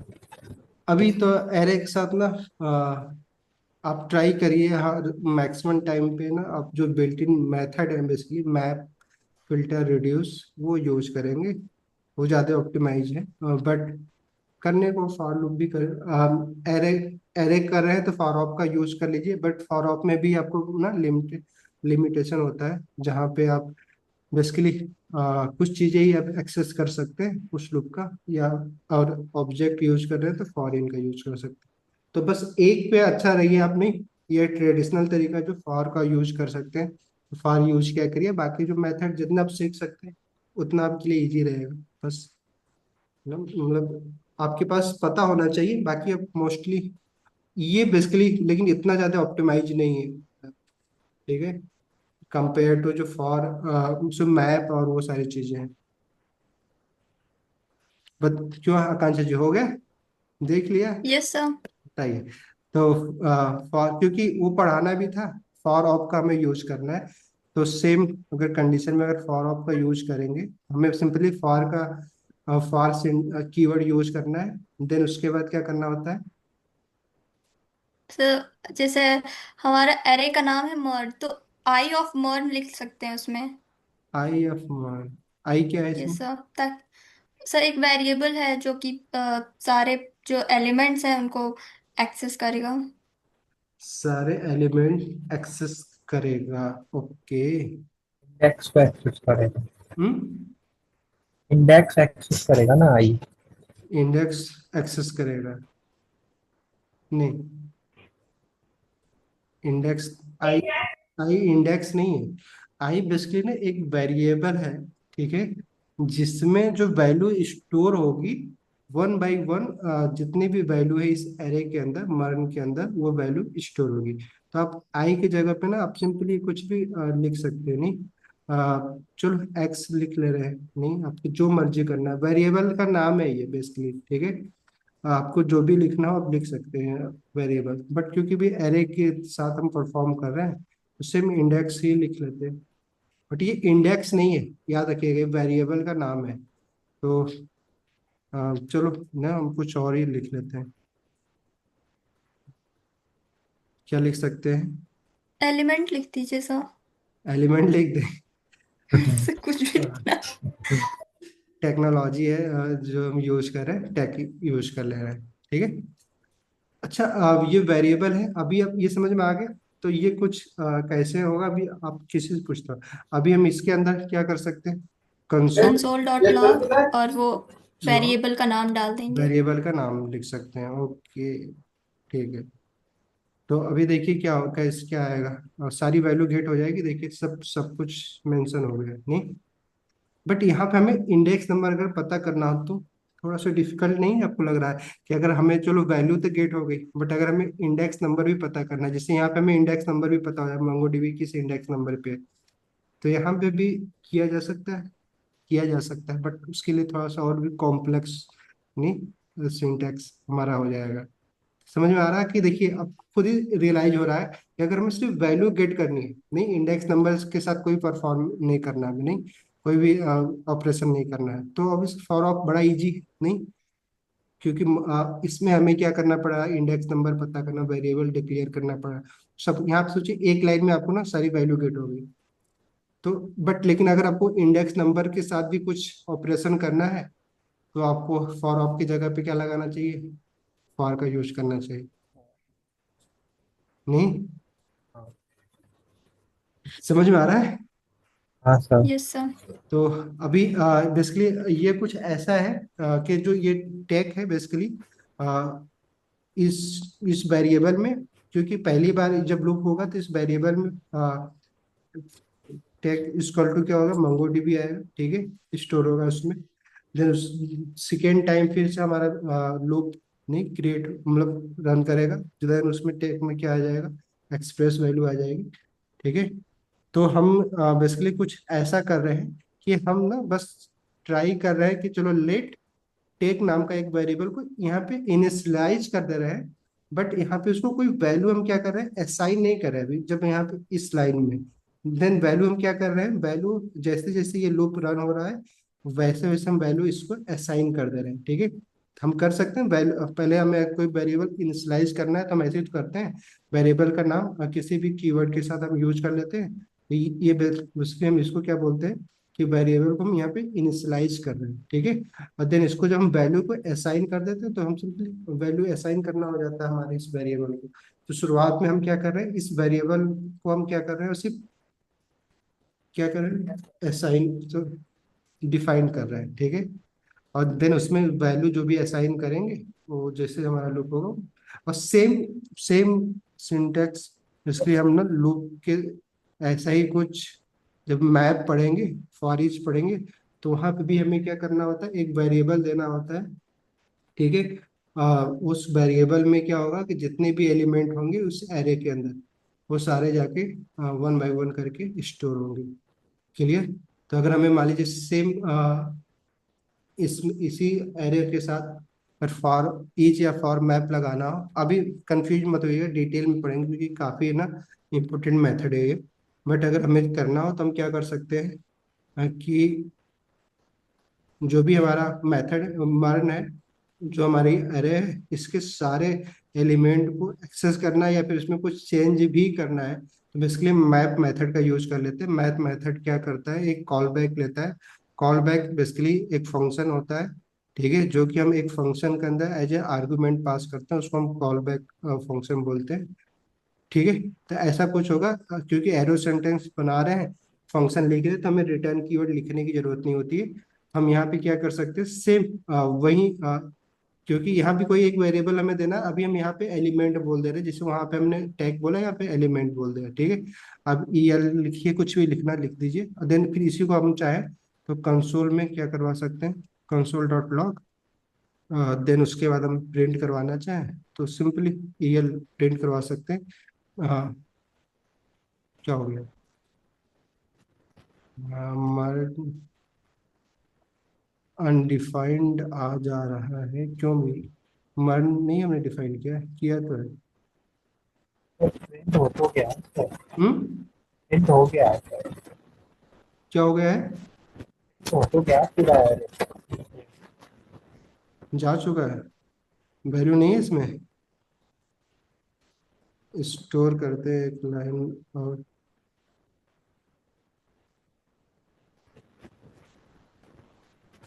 ठीक है। तो न्यू बेसिकली न्यू एरे हमारा, ये बेसिकली हमारा ना जब भी मैप हम यूज करते हैं, ये हमें जैसे फॉरेस्ट साइड इफेक्ट क्रिएट करता है, मैप बेसिकली ना एक नया एरे क्रिएट कर देता है, ठीक है। तो जब जो पूरा हमारे पास जो ओल्ड एरे है उसके हमने हमें चेंज नहीं करना, बल्कि हमें नहीं उस एरे की हेल्प से एक नया एरे क्रिएट करके उसके साथ कुछ ऑपरेशन करना है, तो हम मैप मेथड का यूज करते हैं। तो काफी डिटेल में पढ़ेंगे अभी, बट अभी ने आपको बता रहे हैं कि कई सारे तरीके हैं, इसलिए जितना प्रैक्टिस अभी आप कर लेंगे तो इस तरीके का ऑपरेशन आपको करना। देखिए अभी हमारा क्या हुआ, न्यू एरे में इस सेम चीज सारा सब प्रिंट हो गया, नहीं, तो न्यू मंगो डीबी एक्सप्रेस, बट यहाँ पे हमारे पास ना और भी ऑप्शन मिल जाता है सिंटेक्स में, कि अगर हम चाहें तो एलिमेंट के साथ साथ इंडेक्स नंबर भी प्रिंट करवा सकते हैं, नहीं, इंडेक्स को किसी भी नाम से आप मेंशन कर लीजिए, आई लिख लीजिए, इंडेक्स पूरा लिए, बस इसके लिए एक वैल्यू, सेकेंड वैल्यू जो होती है, ये भी एक वेरिएबल है जिसमें क्या होता है, इंडेक्स नंबर हमें गेट हो जाता है, क्लियर। और थर्ड वैल्यू में हमें पूरा एरे ही गेट करना है, तो थर्ड वैल्यू भी हम पास कर सकते हैं इस कॉल बैक को, अगर आपकी मर्जी है। तो अभी हम सिर्फ इंडेक्स नंबर करना चाह रहे हैं, तो इंडेक्स नंबर को भी हम चाहें तो साथ ही प्रिंट करवा सकते हैं। तो दोनों दो दो वेरिएबल प्रिंट करवाना है, तो हम क्या कर सकते हैं, सेम हमारे पास जो टेम्पलेट लिटरल का सिंटेक्स है, डॉलर के साथ हम यूज कर सकते हैं, सॉरी, देन हमारा क्या होगा, पहले में सिंपली अब चाहे तो इंडेक्स नंबर जो हमारा है वो सेम से जो फॉर लूप के थ्रू हम कर रहे थे वही करने की कोशिश कर रहे हैं। तो देखिए सेम चीज ना, जो फॉर लूप में हमने उतना सारा कुछ किया, वही सेम चीज ना हम यहाँ से कर सकते हैं फॉर मैप से। क्या हो गया यहाँ पे, एलिमेंट नहीं, तो इंटर करेंगे, देखिए 0 नंबर पे मोंगोडीबी, ये सारा नहीं, सेम चीज जो हमने फॉर लूप से किया था, बट फॉर ऑफ से हमें क्या मिल रहा था, यहाँ पे भी हमें मिलता है, बट उसका इसका सिंटेक्स थोड़ा सा टफ, मतलब आपको कॉम्प्लेक्स लगेगा। मैप में हमें बड़ा इजीली ये कॉल बैक फंक्शन पास करना, जहाँ पे हमें सारा एलिमेंट गेट हो जाएगा, इंडेक्स नंबर भी पार्टिकुलर पे गेट हो जाएगा। देन हम चाहे, और प्लस मैप मेथड हमें एक नया एरे क्रिएट करके देता है, तो हम क्या कर सकते हैं, बेसिकली ऑब्वियस बात है, उस नए एरे के साथ जो भी ऑपरेशन करना है तो हम वो सारी चीजें कर सकते हैं, नहीं, ठीक है। तो एरे काफी ज्यादा ना हर जगह, इसीलिए एरे के साथ ना इतना ज्यादा लोग टाइम बिताते हैं, काफी इंपॉर्टेंट डेटा स्ट्रक्चर है। तो हमें एरे और ऑब्जेक्ट काफी डीप में पढ़ना चाहिए और प्रैक्टिस भी करना है, क्योंकि मोस्टली हम एरे और ऑब्जेक्ट ही बनाएंगे डेटा, या फिर हम थर्ड पार्टी API का यूज करें तो वहाँ भी हमें डेटा ना एरे के फॉर्म में या ऑब्जेक्ट के फॉर्म में ही मिलेगा। तो हमें ये सारे मेथड की जरूरत, क्योंकि उस डेटा में से कुछ डेटा एक्सेस करना है, फिर उसके साथ परफॉर्म करना है, तो मैप मेथड ही यूज करेंगे, क्योंकि हम उस सारे डेटा को नहीं चेंज कर सकते ना, जो डेटा में आया वो तो डेटा को हमें ऑब्वियस बात है एक वेरिएबल में स्टोर कर लेंगे, देन उसके बाद उस डेटा के साथ जो भी हमें परफॉर्म करना है, पहले हम क्या करेंगे, ऑब्वियस मैप मेथड लगाएंगे, ताकि हमें जो परफॉर्म कर रहे हैं, हमारा जो ओल्ड एरे जो भी डेटा है वो चेंज ना हो एटलीस्ट, नहीं तो बार बार क्या होगा, हमारा डेटा ही चेंज हो जाया करेगा जब भी हम कोई भी मैप मेथड लगाए। तो मैप मेथड बेसिकली हमें ये देता है। फॉर ईच ऐसा नहीं करता, फॉर ईच बेसिकली उसी एरे को ना ट्रांसफॉर्म कर देता है। तो फॉर ईच कब लगाना है हमें, जब साइड इफेक्ट क्लियर करना है तो फॉर ईच लगाएंगे। अगर मैप फिल्टर रिड्यूस, ये सारे फंक्शन जो है, मेथड जो है, ये नया एरे क्रिएट करके देते हैं। तो पढ़ेंगे अभी ये सब, तो अभी एरे एटलीस्ट एक हफ्ते तो पढ़ेंगे। तो करीब 35-40 फंक्शन मेथड है जिसको अब डिटेल में पढ़ेंगे। मैप फिल्टर रिड्यूस काफ़ी ज़्यादा पॉपुलर भी है और यूज भी करना होता है। तो मैप और फिल्टर चलो फिर भी, कॉल बैक आपको समझ में आ जाएगा, तो ऑब्वियस बात है ये सारी चीजें एकदम क्लियर। तो अरे इतना काफी आज के लिए। तो एरे को यहाँ पे खत्म करते हैं। और इतना भी अगर आपको पता है एरे के बारे में कि तो आप आगे जो भी हम प्रोजेक्ट करेंगे डॉम पढ़ने के बाद, तो आप कर सकते हैं। ठीक है, बाकी उसके बाद तो डिटेल में पढ़ना है ये भी एरे। क्लियर। चलिए, तो अभी आपको काम क्या है, जो मैंने बताया था लास्ट में, इस हफ्ते क्योंकि प्रोजेक्ट भी अब करवाने हैं तो डॉम ही पढ़ेंगे। तो डॉम आज से शुरुआत करते हैं, 2-3 क्लास में ना आपको थोड़ा सा एक लेवल तक डॉम बताते हैं। क्योंकि डॉम बेसिकली क्या होता है, डॉक्यूमेंट ऑब्जेक्ट मॉडल। ठीक है, इसका फुल फॉर्म यही है। डॉम बेसिकली हमें क्या करता है कि जो भी है हम वेबसाइट को किसी भी विंडो में किसी भी ब्राउजर में जब हमारी वेबसाइट ओपन होती है, ठीक है, तो वो जो पार्टिकुलर, ऑब्वियस बात है एक वेबसाइट में मल्टीपल पेजेस होते हैं। तो वन टाइम में हमें एक पेज एक्सेस करते हैं हम, ठीक है, किसी पार्टिकुलर जो भी यूआरएल में, जिस भी पेज का हम लोग यूआरएल देते हैं, पाथ देते हैं, उसके लिए हमें वो पेज एक्सेस होता है। तो उस पेज को बेसिकली हम एक डॉक्यूमेंट की तरह ट्रीट कर सकते हैं। ठीक है, और उस पेज पे जितने भी एचटीएमएल एलिमेंट या सीएसएस स्टाइल है, वो सारी चीजें अगर हमें कुछ भी उसमें चेंज करना है या उसको एक्सेस करना है, तो हमें जावा स्क्रिप्ट में एक ऑब्जेक्ट मिलता है जो कि विंडो के अंदर होता है। सिंपली जैसे मैंने बताया था कि विंडो एक ग्लोबल ऑब्जेक्ट है। नहीं, इसके थ्रू इस ऑब्जेक्ट के अंदर कई सारे मेथड और प्रॉपर्टी है। क्योंकि हम ऑब्जेक्ट पढ़ चुके हैं तो ऑब्जेक्ट को अब ना आप समझ सकते हैं कि ऑब्जेक्ट बेसिकली क्या होता है, कलेक्शन होता है प्रॉपर्टीज और मेथड का। ठीक है, तो प्रॉपर्टी बेसिकली क्या होता है, उस ऑब्जेक्ट के किसी पार्टिकुलर कैरेक्टरिस्टिक को शो करता है। मेथड बेसिकली क्या होता है, एक उससे एक एक्शन परफॉर्म हो जाता है। तो मोस्टली हम ऑब्जेक्ट में क्या करते हैं, मेथड क्रिएट करते हैं।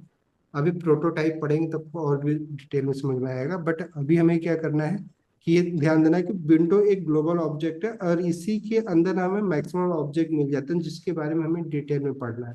तो डॉम भी इसी के अंदर हमें मिल जाएगा।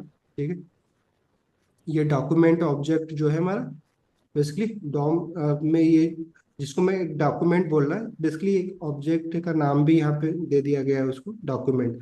और इसके अंदर बहुत सारे मेथड और प्रॉपर्टी है जिसकी हेल्प से अब हम क्या कर सकते हैं कि किसी भी वेबसाइट के जैसे एग्जांपल, कोई भी हम वेबसाइट ओपन करते हैं उसके किसी भी कंटेंट को हम क्या कर सकते हैं, एक्सेस कर सकते हैं। जैसे कि ये हमारी एक यहाँ पे अगर कोई भी वेबसाइट, अगर आपको जो भी देखना है, एनपीएम, अगर मैं सर्च करता हूँ, एनपीएम एक पैकेज मैनेजर, अगर इसके इस वेबसाइट को अगर हमें एक्सेस करना है तो obvious बात है, तो मैंने क्या बताया था कि अगर डॉक्यूमेंट जो ऑब्जेक्ट हमें मिलता है किसके अंदर मिलता है, विंडोज के अंदर मिलता है। तो डॉक्यूमेंट उसका एक मेंबर है। तो हम एक्चुअली में हमें लिखना क्या चाहिए, विंडो डॉट डॉक्यूमेंट, यही हमने पढ़ा है कि अगर किसी भी ऑब्जेक्ट की प्रॉपर्टी या मेथड को एक्सेस करना है तो हमें क्या करना होता है, उस ऑब्जेक्ट का नाम मेंशन करना होता है, देन उसके बाद उस प्रॉपर्टी या मेथड को हम क्या कर सकते हैं, एक्सेस कर सकते हैं। क्लियर। बट विंडो एक ग्लोबल ऑब्जेक्ट है तो आपको ये नहीं मेंशन करने की जरूरत नहीं है, हमारा जावास्क्रिप्ट। हाँ, डॉक्यूमेंट एक ऑब्जेक्ट है क्या? क्या है, डॉक्यूमेंट एक ऑब्जेक्ट है क्या? जी हाँ। तो इसकी स्टैकिंग आप सोच सकते हो कि विंडो एक ऑब्जेक्ट है, कुछ ऐसा ही है।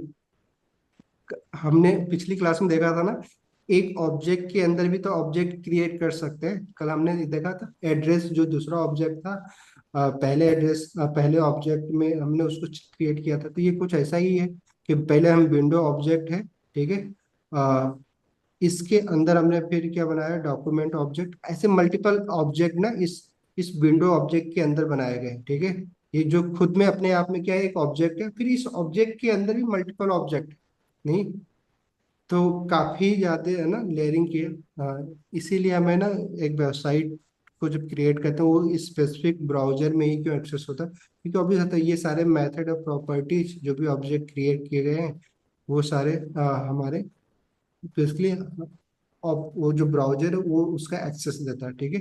तो बेसिकली ये एक तरीके से ये ब्राउजर की प्रॉपर्टीज है, जावास्क्रिप्ट की नहीं, ठीक है।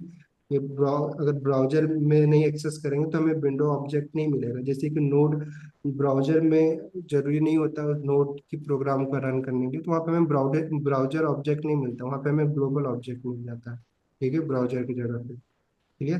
वहाँ पे आपको डॉक्यूमेंट ऑब्जेक्ट नहीं मिलेगा, ठीक है।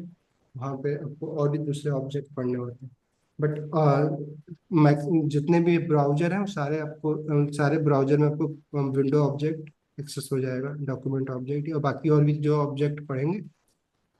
और ऑब्जेक्ट मैं क्यों बोल रहा हूँ, अब क्यों ऑब्जेक्ट की नीड है, जैसा कि मैंने आपको बताया था कि जावा स्क्रिप्ट में सब कुछ क्या है, एक ऑब्जेक्ट है। ऑब्जेक्ट बेसिकली हम क्यों क्रिएट करते हैं, जब भी हमें किसी भी फिजिकल थिंग का मॉडल बनाना है तो अभी बात ऑब्जेक्ट ही हमें बनाना होगा, क्योंकि किसी भी मॉडल क्रिएट करने के लिए हमें डेटा की नीड होती है। और डेटा क्योंकि मल्टीपल डेटा की नीड होती है तो उसको हमें किसी न पर्टिकुलर जगह पे कलेक्ट करना होता है, तब हमारे लिए ऑब्जेक्ट बड़ा इजी एक डेटा टाइप है जहाँ पे हम मल्टीपल डेटा को हम क्या कर सकते हैं, कलेक्ट कर सकते हैं, ठीक है। तो हर एक चीज को हम हर एक मॉडल की बेसिकली हम ऑब्जेक्ट ही पढ़ते हैं, तो जो भी हम चाहे एपीआई पढ़े, ठीक है, एपीआई से जो डेटा आपको मिलेगा वो सारा नहीं ऑब्जेक्ट के फॉर्मेट में मिलेगा, ठीक है। एरे ऑब्जेक्ट, एरे भी एक ऑब्जेक्ट ही है, जैसे मैंने बताया था। ऑब्जेक्ट में हमें क्या मिलता है, की एंड वैल्यू का पेयर ही तो होता है, की होती है एक वैल्यू होता है उसका, ऑब्जेक्ट में जो प्रॉपर्टीज होती है। तो एरे में भी तो इंडेक्स नंबर जो होता है वो की हो जाएगा नहीं, और देन उसके बाद जो वैल्यू होती है वो एक ऑब्वियस बात है वैल्यू हो जाएगी, तो है तो भी एक तरह का ऑब्जेक्ट ही, बट ये ऑब्जेक्ट में यहाँ पे ऑर्डर मैटर करने लगता है, इसलिए हम इसका ज़्यादा यूज नहीं करते, बट ये फ्लेक्सिबल होता है ऑब्जेक्ट, क्लियर। तो आपको जब भी हम वेब एपीआई पढ़ेंगे, जैसे कि डॉम क्या है, ये जावा स्क्रिप्ट का पार्ट नहीं है, ठीक है। ये ये ब्राउजर का पार्ट है, ठीक है। ब्राउजर एपीआई है बेसिकली, हाँ, डॉम डॉक्यूमेंट ऑब्जेक्ट मॉडल, ये बेसिकली डॉम एक वेब एपीआई है जिसमें कई सारे मेथड और प्रॉपर्टीज ऑलरेडी ना क्रिएट की गई है, जिसका हम एक्सेस कर सकते हैं जावा स्क्रिप्ट के थ्रू, ठीक है। तो जावा स्क्रिप्ट के कोड के थ्रू हम इस डॉम एपीआई के मेथड और प्रॉपर्टीज के एक्सेस करते हैं। तो डॉम क्या है, एक वेब एपीआई। ऐसे कितने वेब एपीआई मैंने किसी क्लास में दिखाया था कि कितने सारे वेब एपीआई हैं। तो डॉम आपको बस सिर्फ हमें ये वेब एपीआई इसलिए पढ़नी है कि डॉम जो हमारी वेब एपीआई है, ठीक है। एपीआई भी अलग अलग, जैसे मैं बताया, ये वेब एपीआई बेसिकली जो हमें वेबसाइट में ब्राउजर के थ्रू मिलती है, ठीक है, पहले से इनबिल्ट है। इसमें जो भी मेथड है प्रॉपर्टी है पहले से आपको पता होता है, आप इसके बारे में पढ़ सकते हैं और आपके काम को ही आसान बना देगा, ठीक है। वैसी तरीके से आप अपने खुद के एपीआई क्रिएट कर सकते हैं नहीं, उसके लिए आपको बैकएंड की लैंग्वेज आपको आना चाहिए। नोड पढ़ने के बाद, एक्सप्रेस पढ़ने के बाद आप खुद के एपीआई बना सकते हैं, फिर उस एपीआई में आप ऐसे मेथड और प्रॉपर्टी यूज कर सकते हैं जिसकी हेल्प से अगर कोई और भी उसी तरह का कोड लिखना चाहता है तो आपके एपीआई का यूज कर सकता है नहीं।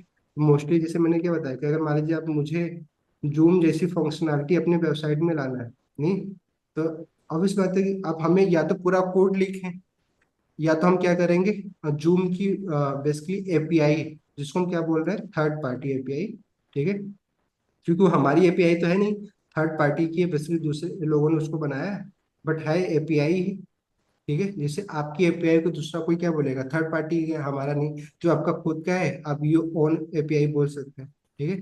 बाकी एक वेब एपीआई जिसके बारे में आपको पढ़ना है, खुद की एपीआई क्रिएट कर सकते हैं। अगर जब बड़ा प्रोजेक्ट बनाएंगे तो आपको एपीआई बनाना, इसके लिए हम बेसिकली हमारे पास रेस्ट एक ऑपरेटर है, सॉरी लैंग्वेज बेसिकली जिसमें हम एपीआई क्रिएट करते हैं, या फिर ग्राफक्यूएल का यूज कर सकते हैं, बट मोस्टली रेस्टफुल एपीआई हम बनाते हैं। तो एक्सप्रेस पढ़ने के बाद ये हम क्रिएट करेंगे जब भी हम कोई प्रोजेक्ट बनाते हैं, तो आप अलग अलग टाइप की ना एपीआई क्रिएट करते हैं, जहाँ पे फिर आप क्या करते हैं, जो भी डेटा है उसको एक्सेस करने के लिए आप एक यूआरएल दे देते हैं, फिर उस यूआरएल पे जो भी लोग रिक्वेस्ट भेजते हैं आपको पूरा डेटा उनको सेंड कर देते हैं।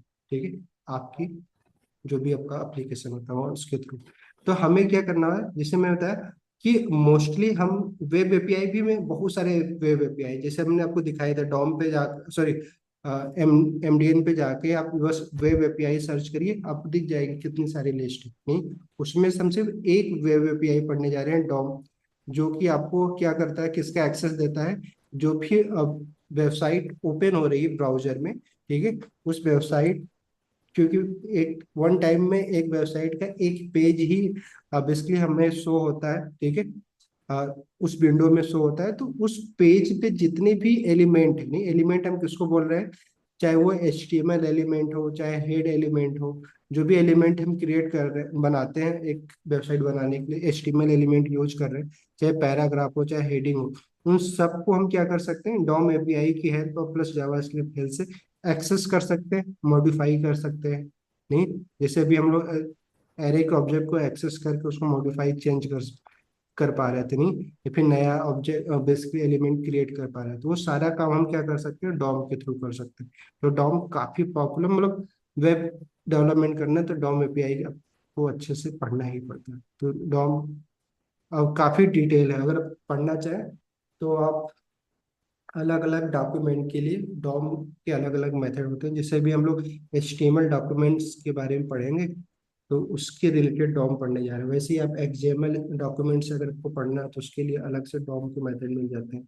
SVG जो आपके एलिमेंट है, जिसके लिए ऑब्जेक्ट है, उसके लिए आपको अलग डॉम मेथड मिल जाता है। तो अगर आप पढ़ना चाहें तो काफी डीप में पढ़ सकते हैं, ठीक है, बट उतना डीप में नहीं जाएंगे, बट जाएंगे, ठीक है, पढ़ेंगे जो HTML डॉक्यूमेंट्स रिलेटेड है।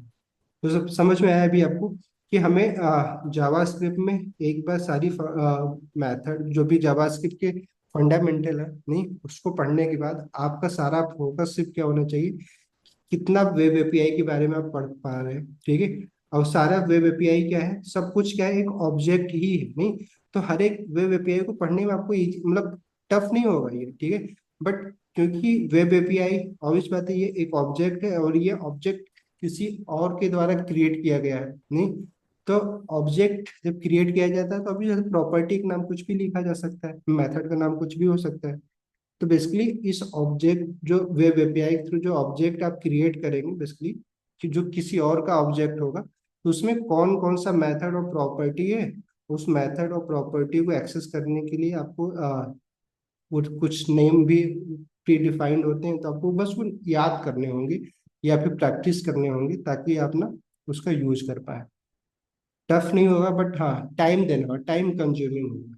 नहीं, क्लियर समझ में आया क्यों होगा, यस। तो ये काम करना होता है। अब इसमें मैं बहुत सारे नहीं एपीआई मैं नहीं प्रैक्टिस करवा सकता हूँ, क्योंकि ऑब्वियस बात है एक एक एपीआई को पढ़ने में 10-10 दिन 15-15 दिन चले जाते हैं, तो ऑब्वियस बात है हमारे पास इतना टाइम नहीं है। बट हाँ, जो इम्पोर्टेंट वेब एपीआई हो गए, नहीं, खुद की एपीआई तो हम क्रिएट करेंगे ही करेंगे, तो उस बात ही। थर्ड पार्टी एपीआई, जैसे कि मान लीजिए आप चाहते हैं कि यूट्यूब की किसी और की वीडियो को एक्सेस करना, उसको मॉडिफाई करके आप कहीं पे दिखाना जाए कि या फिर लाइक कितना होगा, वो सारे एक्सेस, कुछ ऐसा एप्लीकेशन बना रहे हैं, या आप मान लो यूट्यूब पे जो भी आप वीडियो डाल रहे हैं उसके लाइक कितने, वो सारी चीजें खुद का एक एनालिटिक एप्लीकेशन आता है, वो भी यूट्यूब भी अपना एपीआई देता है, ठीक है। सारे सारे बड़े एप्लीकेशन, आप जो भी एप्लीकेशन सोच सकते हैं, जैसे कि पेमेंट के लिए अब हम अपना पेमेंट सिस्टम तो नहीं बनाएंगे, तो obvious बात है, जैसे इंडिया में रेजर पे चलता है, नहीं, तो अब रेजर पे बेसिकली आपको क्या करेगा, ऑब्वियस बात है, हम एक इससे एक ऑब्जेक्ट गेट करेंगे, ठीक है, जो न्यू ऑपरेटर के साथ क्रिएट हो जाएगा। देन फिर ये इनके जो इस ऑब्जेक्ट में मेथड, बेसिकली ऑब्वियस बात है कि अलग अलग चीजों के लिए अलग अलग प्रॉपर्टी और मेथड क्रिएट किए गए होंगे, जिसके बारे में आपको पढ़ना पड़ेगा। नहीं, तो जितने भी ऑब्जेक्ट है इन सारे के बारे में आप पढ़ेंगे तो जानेंगे कि बेसिकली इसमें कौन कौन सी प्रॉपर्टी और कौन कौन सा मेथड इस ऑब्जेक्ट में हमें मिल रहा है। तरीका सब सेम ही होगा। तो एक बार पढ़ने के बाद जावास्क्रिप्ट आप सोचिए, जैसे मैं बता रहा हूँ कि सिर्फ जावास्क्रिप्ट पढ़ के आप सोचिए कितना एडवांस प्रोजेक्ट बना सकते हैं, क्योंकि यहाँ पे ना काफी टाइम लगता है, इसलिए जितना टाइम दे सकते हैं, क्योंकि लोग ना इस लोग पढ़ते ही नहीं। थर्ड पार्टी एपीआई उनसे बोल दीजिए, जूम या किसी का ना आपको एपीआई इंटीग्रेट करना है, पढ़ते नहीं हैं लोग। बट इजी है, आप 10 दिन लगा के, 1 हफ्ते लगा के पढ़ सकते हैं, प्रैक्टिस कर सकते हैं। तो आप किसी भी तरह का एप्लीकेशन जो भी आप देख पा रहे हैं, बट बेसिकली क्या होता है ना, थर्ड पार्टी एपीआई जब हम यूज करते हैं, क्योंकि ऑब्वियस बात है उनका पैसा भी लगा है इसमें, रिसोर्स लगे, तो ऑब्वियस आपको फ्री में तो सब कुछ देंगे नहीं। नहीं, तो बेसिक लेवल पे आपको फ्री में दे देते हैं, फिर उसके बाद एडवांस लेवल के लिए आपको उनको पे करना होता है। ठीक है। और आपका डेटा का एक्सेस इनके पास भी हो जाता है, तो आप मोस्टली जब बड़ी कंपनी बनाते हैं, तो आप क्या करते हैं, आप चाहते हैं कि ना हर कोड ना खुद ही लिखें। क्लियर। बट स्टार्टिंग में जैसे आप कोई बेसिक स्टार्टअप स्टार्ट करने जा रहा है, बेसिक कंपनी, तो हम क्या करते हैं, मोस्टली ना थर्ड पार्टी और वेब एपीआई का यूज करके उसका एप्लीकेशन बनाते हैं। थोड़ा कॉस्टली होता है, बट इजी होता है। आप अभी जो देखते हैं ना यूट्यूब पे वीडियो, 30 घंटे में, 20 घंटे में पूरा एक प्रोजेक्ट करवा देते हैं, वो ना ये वाला रूल अपनाते हैं। ये जो वेब एपीआई या थर्ड पार्टी है, या फिर ना एनपीएम जो भी हमने ये पैकेज बनाया, ये एनपीएम पर नोड पैकेज मैनेजर है, पढ़ेंगे तो यहाँ पे आप कुछ भी आप सोच सकते हो ना, सारा पैकेज अवेलेबल है, सारा कोड अवेलेबल है ना, सब फ्री है। नहीं, आप कुछ भी सोच लो, आप आपको क्यूआर कोड बनाना है, क्यूआर अपने वेबसाइट पे लगाना है, उसके लिए जो कोड लिखना है, सब कुछ यहाँ पे मिल जाएगा। आप जाइए, पैकेज का नाम लिखिए, मिल जाएगा। बट उस चीज, ये तो सारे लोगों के लिए ना, ये तो फिर इसमें स्किल कहाँ आपका यूज हो रही है। तो ये काम करके ना आप प्रोजेक्ट तो बना के ना अपने आप को स्मार्ट दिखा सकते हैं, लेकिन ना ऑब्वियस बात है, इंटरव्यू जब जब देने जाएंगे, तो इसके बेस पे आपको जॉब नहीं मिलेगी। नहीं, दिखाने के लिए सही है कि आप ना देखो इस तरह का एप्लीकेशन बना दिए, इसलिए सोशल मीडिया पे देख के ना इतना ज्यादा इन्फ्लुएंस ना हुआ करे। नहीं, आपको नहीं पता है तो आपको ना कुछ भी लोग दिखा देते हैं कि हाँ, ये देखो प्रोजेक्ट है मेरा। मोस्टली प्रोजेक्ट तो गिटहब पे जाके कॉपी करके ना आपको दिखाते हैं कि हमने ये प्रोजेक्ट बना दिया है। नहीं, क्लियर। तो किसी का प्रोजेक्ट देख के ना कभी जज मत करें कि इनको कितना आता है। नहीं, क्योंकि आज किसी को मतलब ये दिख शो करना कि मैं किस लेवल का प्रोजेक्ट में, बड़ा इजी है। 1 हफ्ता 15 दिन लगा के आप ऐसे कितने सारे प्रोजेक्ट, जैसे मैंने बताया, एनपीएम से जाके पैकेज कॉपी करिए। इवन मैंने, बट होता है ना कि शो आप दूसरों को दिखा के मिलेगा क्या, लोग इसीलिए क्या करते हैं ना, फिर वो आपको ना इतना सस्ता कोर्स बेचते हैं, क्योंकि आप ना क्वेश्चन नहीं करेंगे दोबारा। नहीं, आप मान लीजिए आपको दिखाया उन्होंने, 300 का 500 का पैकेज बेच दिया, तो आप क्वेश्चन नहीं करने जाएंगे ना, आप पढ़ाए नहीं अच्छा है, फिर नहीं कुछ हमें वैल्यू नहीं गेट हुई, ये क्लियर। बट जिसे जो बड़े कम, जिसे आप देखते हो बहुत स्केलर हो गए लोग, 2.5-2.5 लाख रुपया फीस लेते हैं मन डेवलपमेंट पढ़ाने की, 2-2 लाख रुपए लेते हैं। नहीं, अब जाके सर्च करिएगा मन डेवलपमेंट लाइव क्लास, कहीं पे भी आपको 60-70 हजार रुपये से नीचे एक भी जगह फीस मिल जाए तो फिर बताइएगा। इवन फिजिक्स वाला जो इतना सस्ता पढ़ाता है वो भी 40 हजार फीस की है। नहीं, यहाँ पे मल्टीपल आप ना रिकॉर्डिंग देने वाला। तो क्योंकि ये बड़ा इजी है ना, थर्ड पार्टी का यूज करवाना है, एनपीएम का यूज करा के आपको 1-2 प्रोजेक्ट बना दिए, 4 महीने के कोर्स, अब इस बात है ये 4 महीने में आराम से पढ़ाया जा सकता है। और 1-2 प्रोजेक्ट बना दिए, 2 हजार रुपये का आपको कोर्स बेच दिए। नहीं, बट ये पढ़ाना ना वेब एपीआई काफी पढ़ना पड़ता है, खुद की एपीआई क्रिएट करना प्लस उस पर प्रोजेक्ट बनाना, मोस्टली थर्ड पार्टी लाइब्रेरी का यूज किए बगैर प्रोजेक्ट बनाना काफी कॉम्प्लेक्स होता है। नहीं, और समझा पाना और भी कॉम्प्लेक्स हो जाता है। तो बहुत ना, इसलिए मैंने बोला शॉर्टकट मत ढूंढिए। यानी शॉर्टकट के लिए मैंने आपको तरीका बता दिया, आपको दिखाना है कि नहीं मैं प्रोजेक्ट बनाया हूँ, मेरे पास प्रोजेक्ट है, आप जाइए एनपीएम से कॉपी करिए पैकेज, कुछ भी अपनी किसी भी तरह का पैकेज जो सोच सकते हो आप बताइएगा। बल्कि हम जब नोट पढ़ेंगे तब 1-2 दिन ना बस आपको फील करवाएंगे, दिखाएंगे, जो भी आप सोच सकते हैं बड़ा इजीली, मतलब 4 घंटे के अंदर अंदर पैकेज पूरा वेबसाइट बना के ना किसी भी तरीके का दे सकते हैं। और उसके लिए बेसिक कोड आप गिटहब पे जाके दूसरे के कोड जो फ्री के जो पड़ी हुई है सारे रिपोजिटरी, वहां से कॉपी कर लीजिए, आपको लिखने की जरूरत ही नहीं, कुछ टेम्पलेट का यूज कर लीजिए। तो एजेंसी जो बना के ना 20,000 15,000 में जो वेबसाइट बनाते हैं वो सब यही सब तरीका नहीं, बट वो ऑप्टिमाइज कोड नहीं होता है, सिक्योरिटी नहीं होती उसमें। आप उससे ना बिजनेस नहीं क्रिएट कर सकते हो, ऑब्वियस बात है, बहुत सारे बग होते हैं ना। अगर आप वहां से बिजनेस कर रहे हो तो कभी भी कोई भी हैक कर लेगा, फिर आपका बहुत बड़ा लॉस हो जाएगा। तो काम चलाने के लिए ये सारा तरीका है ना शॉर्टकट सही है। इसीलिए जब आप बड़ी जॉब आपको एक बड़ी कंपनी देती है तो वो आपको ना ये सारे तरीकों पे जॉब नहीं देगी। चलिए, तो दो दो सिनेरियो है। एक शॉर्ट टर्म के लिए आप फ्रीलांसिंग के लिए सीखना चाह रहे हो तो आप अलग तरीके से सीखते हो, बट जॉब के लिए सीख रहे हो तो आपको अलग तरीके से सीखना होता है। हम्म, तो बहुत सारे लोगों को लगता नहीं कि जैसे जो ये सब इतना 1-1 लाख रुपए क्यों फीस ले रहे हैं, इतना महंगा क्यों ले रहे हैं, उसके बाद भी और उनका कंडीशन होता है आप एक्सपीरियंस होने चाहिए। कॉलेज गोइंग स्टूडेंट को तो ऐसे भी एडमिशन नहीं देते हैं। आपके पास 2 साल 3 साल का एक्सपीरियंस तब भी जाके ना आपको पढ़ाएंगे, वो इतना फीस लेंगे। और उसके पीछे और भी लॉजिक होता है, क्योंकि कॉलेज में आप पापा से पैसे लेते हो, नहीं जॉब कर रहे हो तो खुद से दे सकते हो, तो थोड़ा महंगा भी नहीं कर सकते, बट रियली वो आपको वैल्यू देते हैं, ऐसी बात नहीं वैल्यू नहीं देते। वैल्यू क्या देते हैं, बस यही सारी चीजें पढ़ाते हैं। अभी मैं पढ़ा रहा हूँ, मुझे किसी को सैलरी नहीं देनी है, नहीं। अगर सैलरी देनी होती तो क्या लगता है मैं आपको इतने सस्ते कोर्स दे सकते, पॉसिबल अपने घर से लगा के कौन देता आपको, बताओ।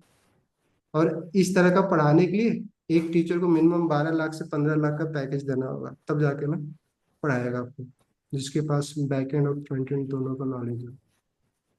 ठीक है, तो सही टाइम पे हो आप लोग, सही टाइम पे सही यूज कर लो, नहीं ऑब्वियस बात है।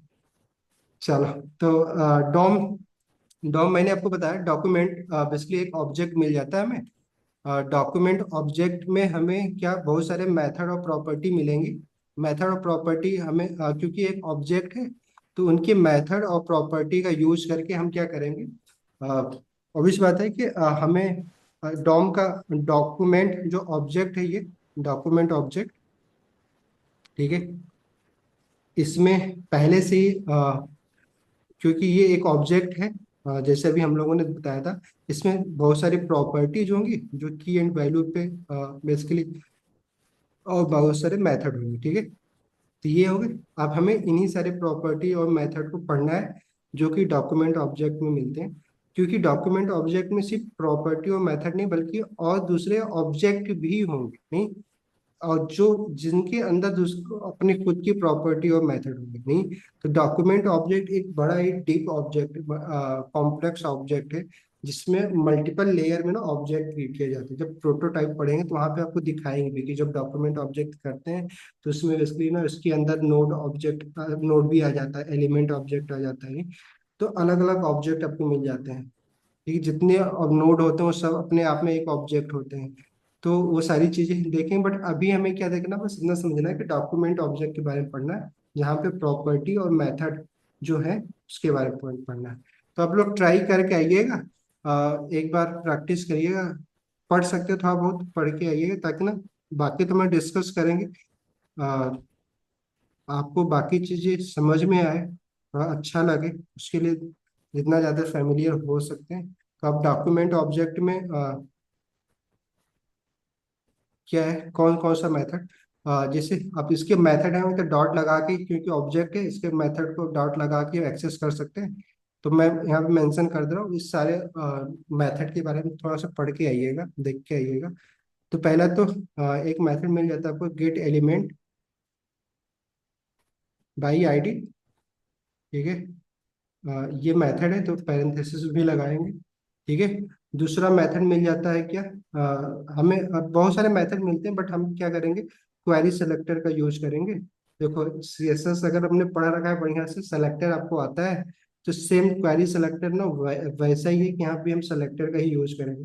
देखिए एक चीज दूसरे चीज से कितना इंटरलिंक है, तो क्वेरी सेलेक्टर और प्लस क्वेरी सेलेक्टर, ठीक है,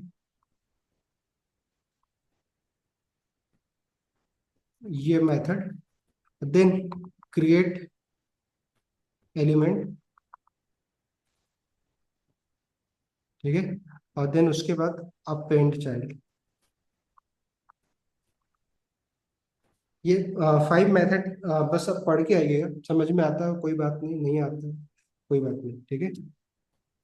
हम तो डिस्कस करने ही वाले हैं, और सिनेरियो भी डिस्कस करेंगे कब हमें कौन सा यूज करना चाहिए।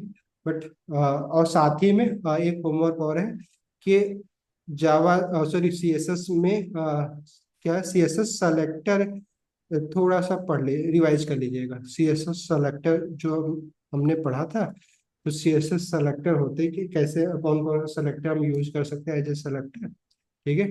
थोड़ा सा जो भी उसके कॉम्प्लेक्स सेलेक्टर था हमने पढ़ा था, उसके बारे में पढ़ लीजिए, रिवाइज कर लीजिएगा, तो आपको पीछे का भी रिवीजन हो जाएगा, क्लियर हो जाएगा। चलो, यस। ये इसको कर लीजिएगा, नोट कर लीजिएगा, इतना इतना पढ़ के आपको आना है, मतलब एक बार एटलीस्ट। अगली क्लास में हम लोग यहीं डिस्कस करेंगे। तो चलिए, आई होप आज की क्लास आपको अच्छी लगी होगी, और ट्राई करिएगा कि इस क्लास में जो चीजें हैं, बस ना आपको अलग अलग, क्योंकि देखिए इतनी सारी बातें होती है, इसको ऑब्वियस बात है एक डिटेल में आपको नहीं दिया जा सकता है, नहीं, क्योंकि वो पॉसिबल भी नहीं है कहीं की बात है, क्योंकि बात यहाँ पे हो जाती है तो, क्योंकि बाकी चीजें स्टेप बाय स्टेप लास्ट में आप भी ना रिकनेक्ट कर लेंगे, बट आप इसको एक दो बार सुनेंगे तो आपका क्या होगा, कॉमन सेंस प्लस आपको माइंड सेट ही डेवलप करना है, और बाकी तरीके तो ऑब्वियस बात है, नहीं सर प्रॉब्लम आएगी तो सोल्यूशन आपके पास ऑलरेडी।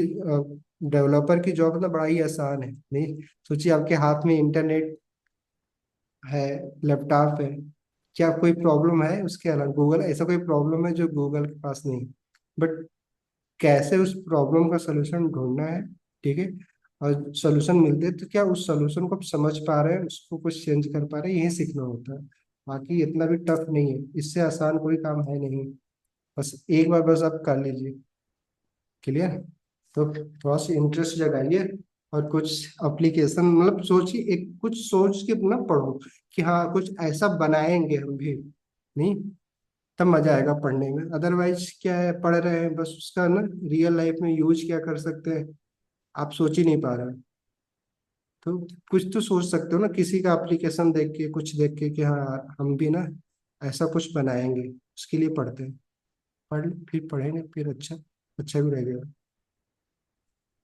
चलिए फिर मिलते हैं अगली क्लास में, बाय।